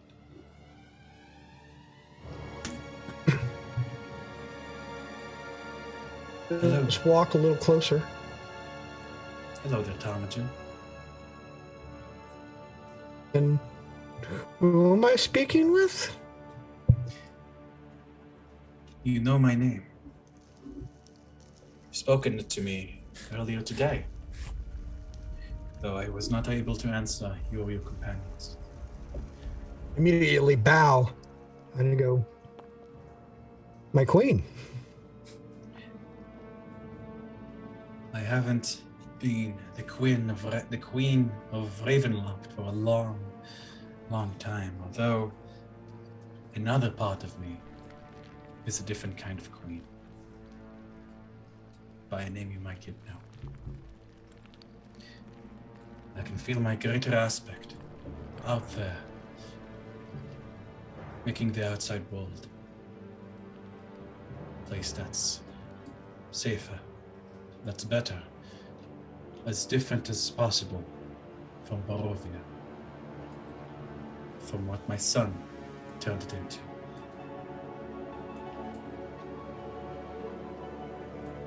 This is a troubling place.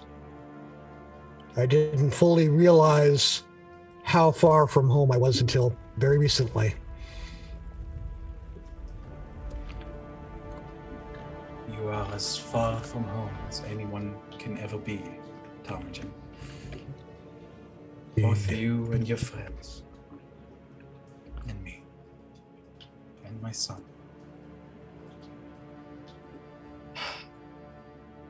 What can we do? Look at you today. An expression that betrays a little bit of pity. Not like, like she's looking down at you, but like more as in, I know how you feel.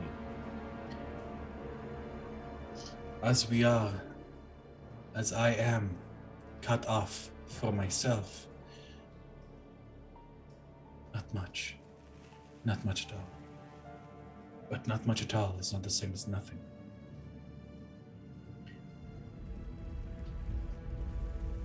I will take the longest of long shots.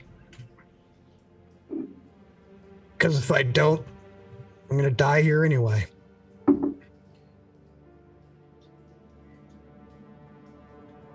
Tarmagen, my son, both of my sons, who are still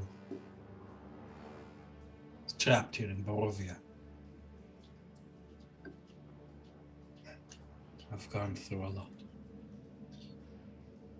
I know it must be hard to believe this, but there was a time when Strahd von Zervik was a just and good man. I remember watching him grow, seeing his passion towards protecting our people. When This land has not yet bore my husband's name. My son threw himself against bloodthirsty hordes to protect his people, to unite everyone, to make Barovia into a nation that would stand on its own, a place where people could be safe from what lurks in the night. But that was a long time ago.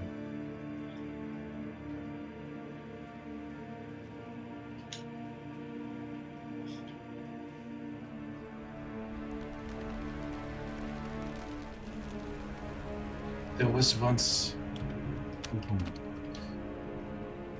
by the name of Lysaga. When I gave birth to Strahd, my firstborn, I was very badly hurt.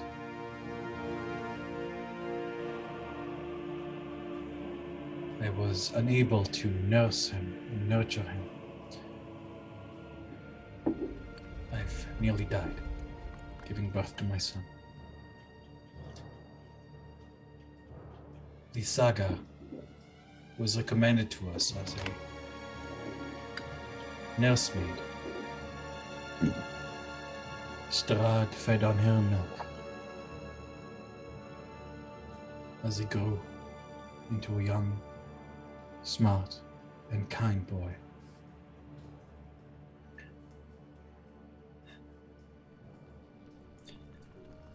Oh, at least that's how I want to remember him. Yes.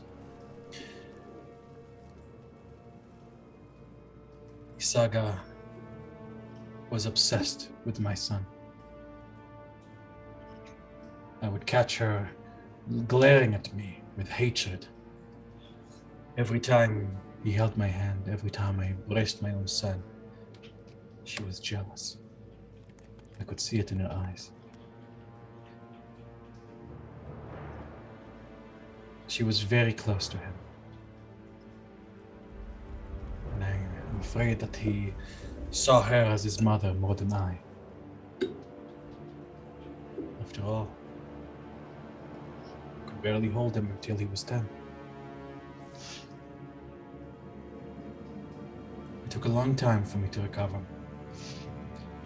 But when I eventually did, I did my best to be the best mother I could to Strahd.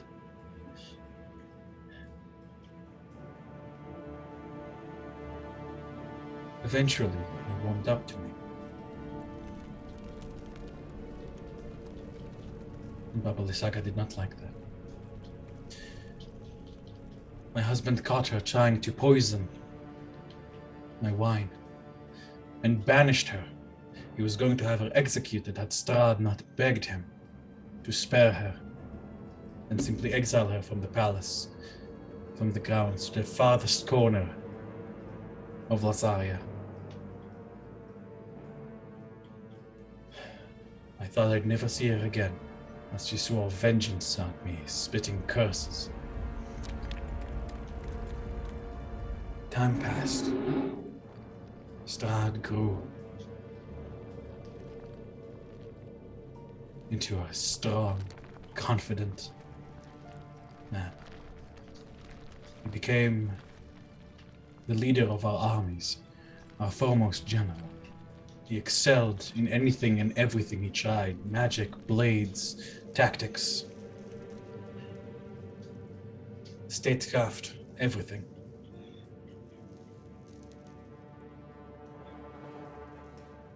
And when Strahd was 20, he went off to face the barbarian hordes attacking our nascent nation of Barovia that my husband and him worked so hard to unify all the warring kingdoms into one. Had we not done so, we would have been wiped out, kingdom by kingdom, by the barbarians. While Strahd was away, I had another son, his brother Sergei. Sergei did not have Strahd's gifts. But he was a kind boy, gentle, and well liked by everyone.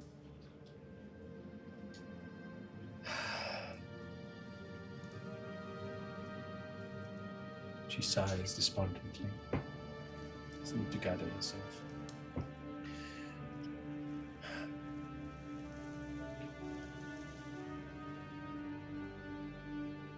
When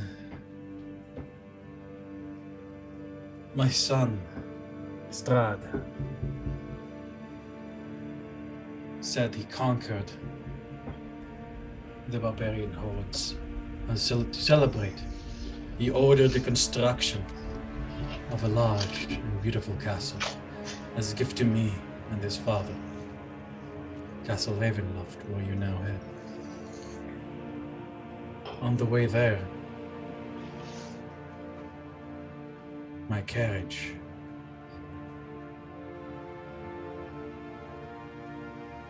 simply was pushed by a massive animated earth. It was like a man, but made of rock and wood and mud, as gigantic as the heels. It picked up my carriage like a plaything and smashed me into pieces against the stones under his feet. The saga, a hag, was prepared. She orchestrated this and sealed my soul into the scarecrow you've seen before you. She doomed me to watch over the land my son has sacrificed so much for. To never know release, to never know death.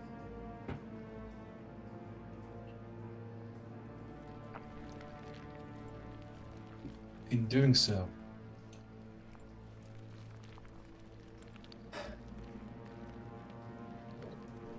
I was trapped, stuck.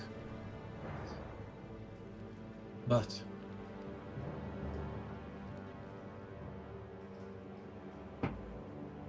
when my son heard, he declared a month of mourning throughout the kingdom. For a month, people would speak of me, sing of me. I was spoken of like a saint of the morning world here. I remember how the more and more they spoke of me, the more and more they began to pray to me for protection of themselves, of their loved ones, of the dead. As the years went by, more and more people began to pray to me. And I could feel somehow a larger part of me begin to form. I became but a small piece of myself. A small piece of a larger entity. Responsible for the deaths, for the life.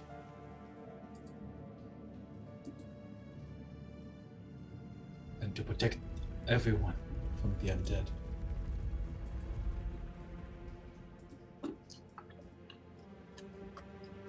I went from being Queen Ravinovia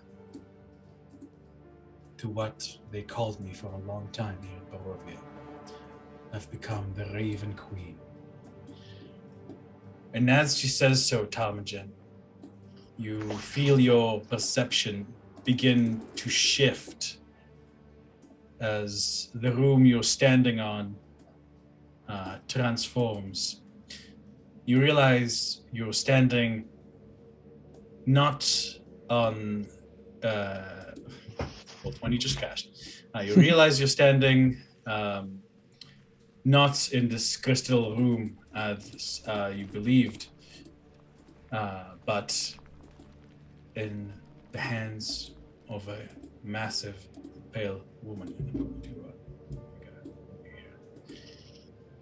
She's looking down at you with a sad expression, and you can hear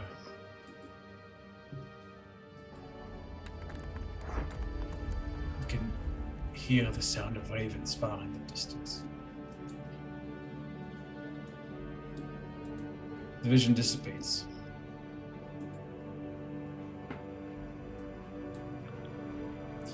The same woman stands in front of you, but now it's almost as if superimposed. You can see her true form. I can call upon my connection to my true self. Not well, but I can do so. If you'll let me, Honorin, if you'll dedicate yourself to my cause, as you've said, I could grant you some of her powers. Some of our powers. What do you say, Tarmagen?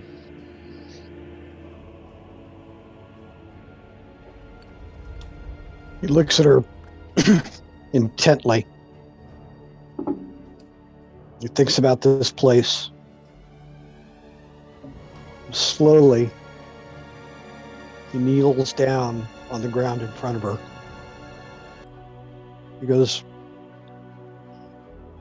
"You know who I am. If you will have me, I will fight for you. I will fight for Barovia."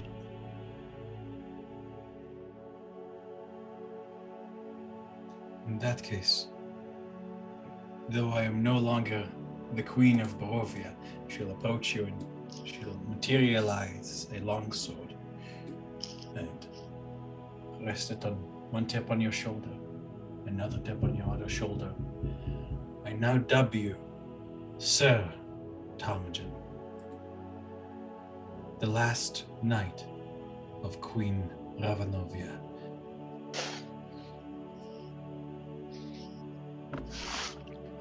Tarmagen lowers his head even further. As a welcoming gift, she'll touch your cheek. You can feel it's very cold in her fingers. Allow me to refresh you. You have a difficult day tomorrow. Be careful. My son is the proud man, and though he tries to stick to noble values, or at least what he believes to be those values, his madness, the evil that has been installed in him and festered for so long, is incredibly dangerous. Be careful, Tarmagen. My knight. Mists begin to crowd out your vision, Tarmagen, and the last thing you see is her face, looking at you with the same expression she had in her true form. Tarmagen, I'd like you to mark off that level of exhaustion you received. Whew. I am good. Oh, wow. And with that, you blink. Morning has arrived. Oh, Kind of boy. up.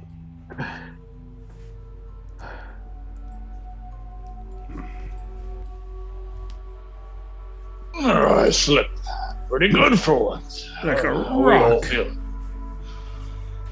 Mine started bad, then it got interesting. Isn't everything interesting around here? Just kind of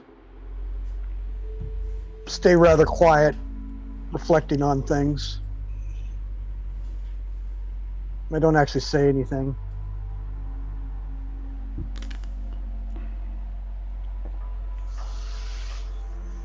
What? Normally you never shut the hell up. What's going on? I'm not sure yet.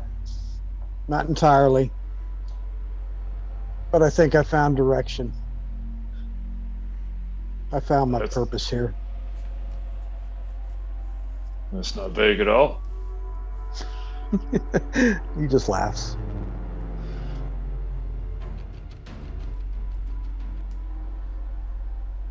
So what do we do next? March off towards certain death. Certain death it is. And I kind of look at everybody. I'm like, I don't know how this is going to end, but I'm going to go fighting.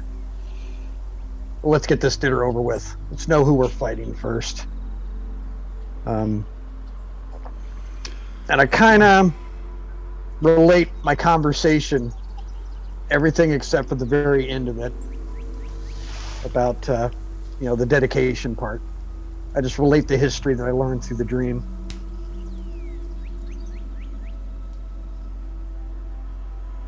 Oh, Rina is sitting there looking enraptured by your words.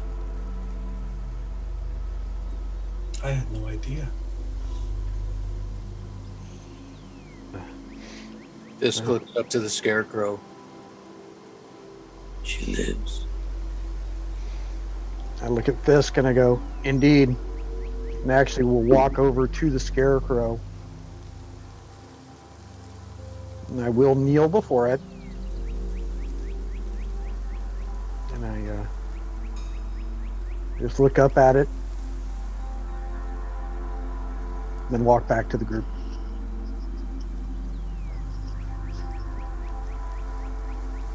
Now that you've seen her, you can definitely see it's a one-to-one relationship between her face and the scarecrow.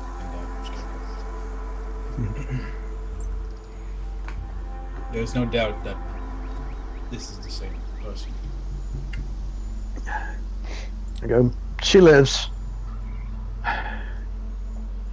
She fell in sorrows. Lives. She found more than sorrow. She found light as well. Her carriage fell in the sorrows. The carriage fell from Babila Saga.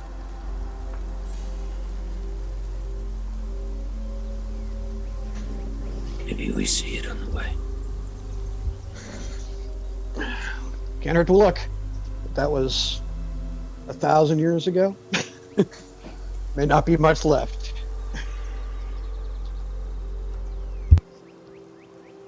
Soon shakes his head.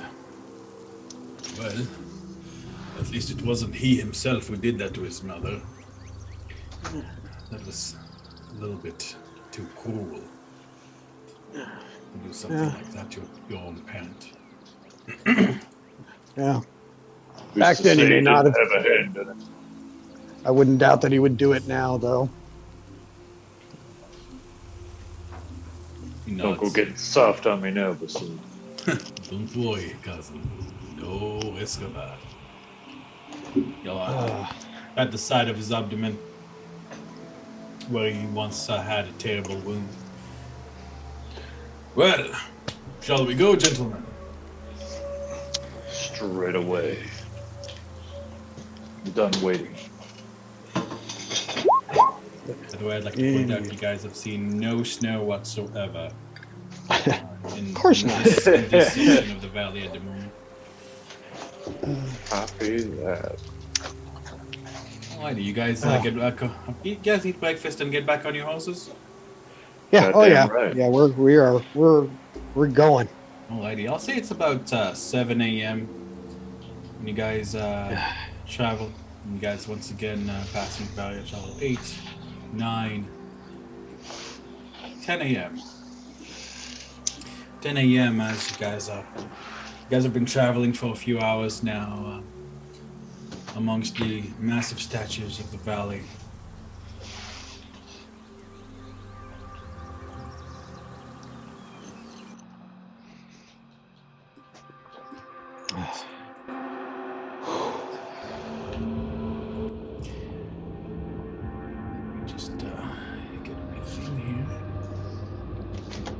anybody has a god to pray to, now might be the time. Lord of Steel. Zows, eh?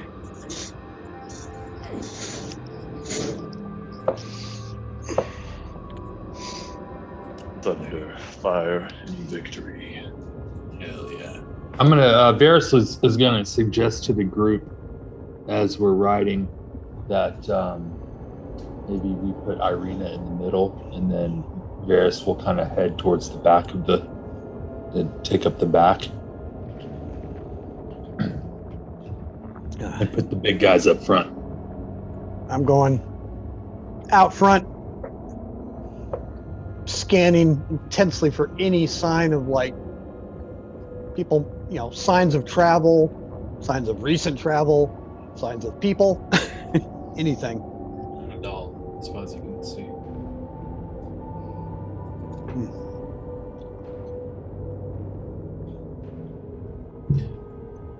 As well, actually, give me an investigation check. My apologies, I should have asked. No worries. Let's see, that is intelligence, that's normal. Oh, I'm going to activate my owl eyes so I get an advantage on that. And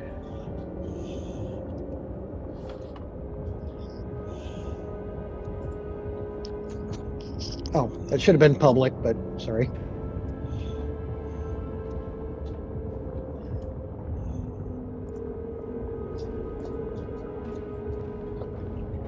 Where was it? 27. Oh, 27.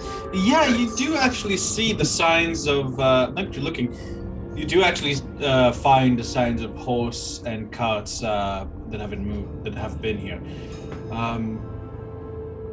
You can see that the grooves are fairly regular, as if every time the cart and horse have passed through, it's been through the same path every time.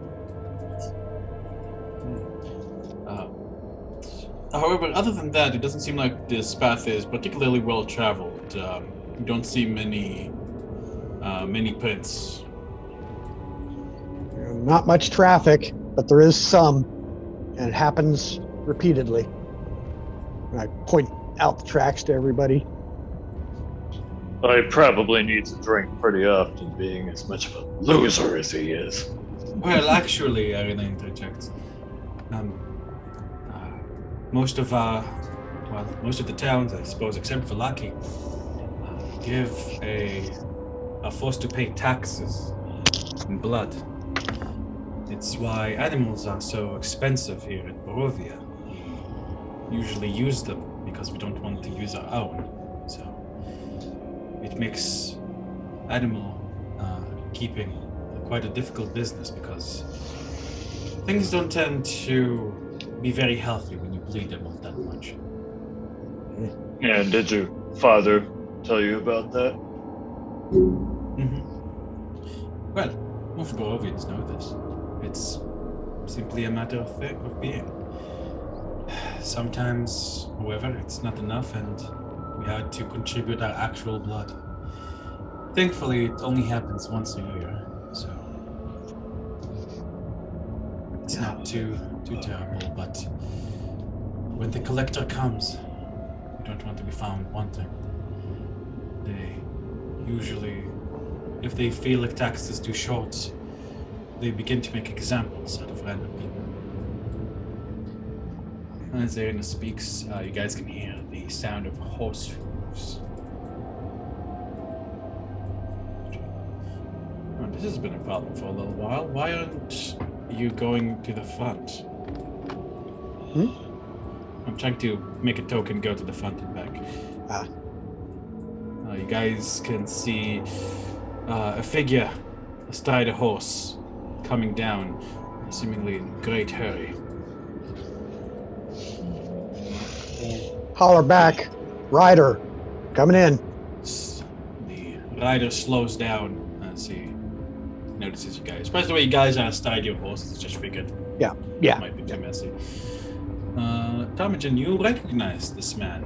You've seen him twice before. This is Arigal Petrovic. the Vistani man who initially led the party to Barovia. And, Motherfucker. and, Him. and also supposedly also led Gertruda, the girl who was obsessed with fairy tales and princes and princesses back from Little Barovia to Strahd's castle. He's looking pale and frightened. He slows down his horse as he sees you guys. Ah, there you are. Over there.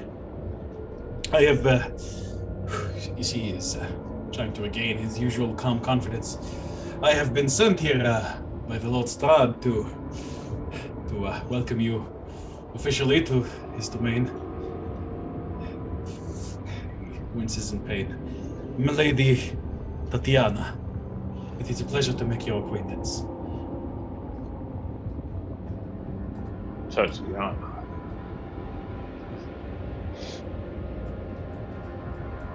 Hey, I remember you!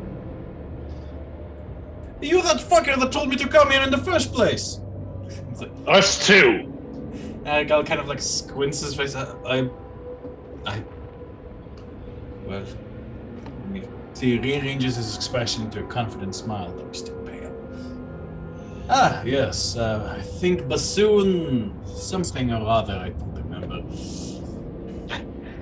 Well, you were one of the few who actually thought to take our offer, so I didn't actually lie to you. I told you there was a vampire here in Barovia, that there are many riches in this land, and that you could become quite famous if you felt him.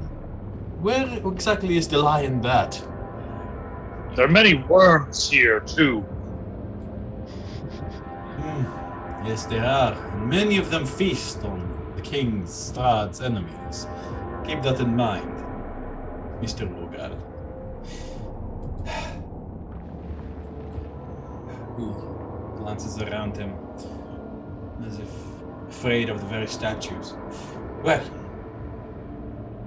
with that, gentlemen and lady, if you could please follow me, I will guide you through the mists. Turn back to the cowards up front. turn back to the party and say, I sent his errand boy to help us out. That was nice of him. Some growls deep in his belly, but doesn't argue. Irina says, well, Mr. Aragal, if you'd be so good as to properly lead us to your master, we'd be quite appreciative of that. Of course, Lady Tatiana. Sorry, Thomas, I'm going to give you a little bit ahead so I can grab all the Yep. Yeah. And Aragal leads you on his horse. You can see he's holding a lantern. The lantern is unlit, but seems to give off a ghostly white light. You can see the mists part in front of him.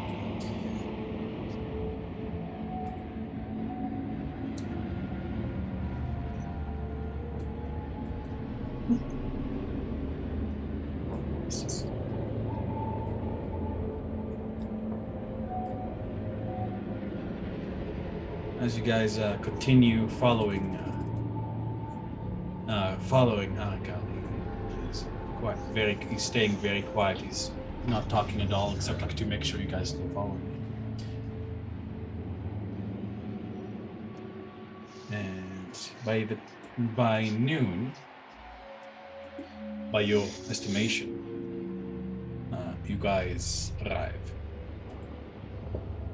So the entire time that we've been traveling through this valley, Fiske is kind of hung towards the back, just sitting with all fours on Vanris as usual.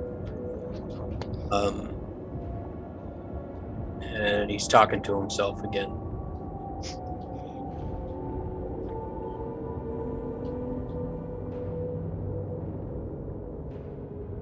Just mumbling.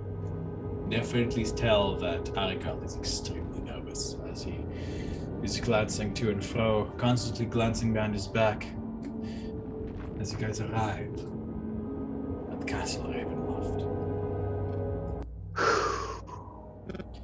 You guys can see the castle towering up above you.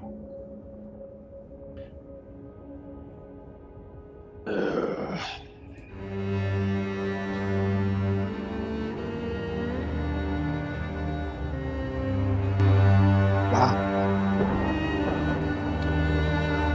Thunder echoes far away. You guys can see as a pall of dark clouds hang over the castle itself, making it feel like it's not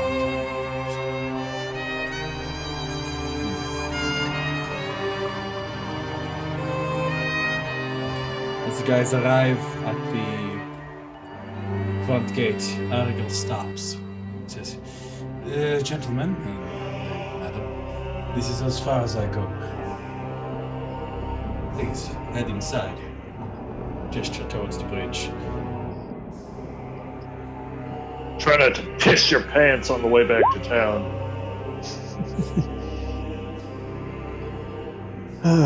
He'll give you... for a moment you see him, his eye twitch. In anger, and say, it's not me you shall be worried about, Mr. Urquhart. Enjoy your stay in the Lord's castle. Remember to keep your manners.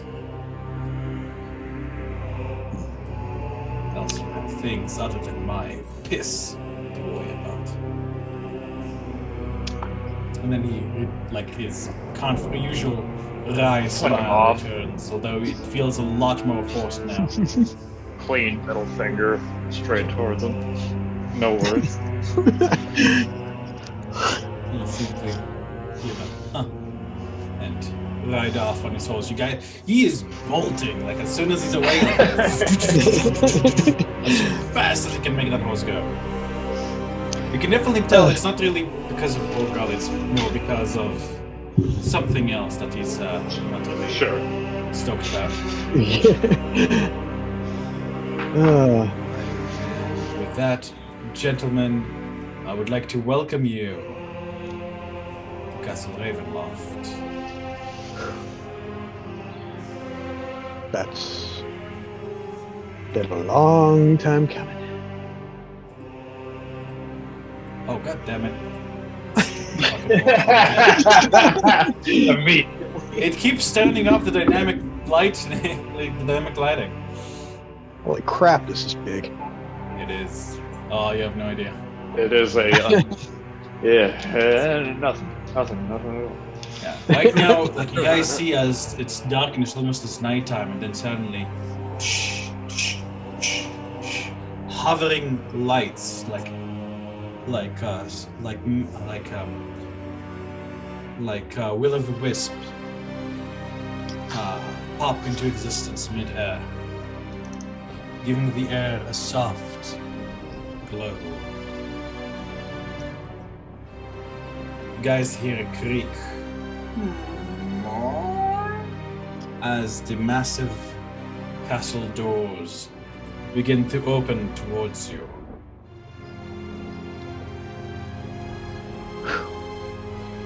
Out of the gates steps out a man. He is in beautiful clothing. He's wearing a cape. You see a dagger, a cool-looking dagger at his side. His ears are sharp. His skin is ruddy. There is a very noticeable scar on his forehead. The man has the polite and precise bearing of some kind of butler. He bows deeply towards the party as Bassoon begins to growl. Welcome to Castle Ravenloft. I am Rahadin von Zarvik. I would like to welcome you to Castle Ravenloft on behalf of my master, the Lord Strahd von Zarovik. And with that, gentlemen, I'm going to end tonight's session of the Curse of Strahd. Ah.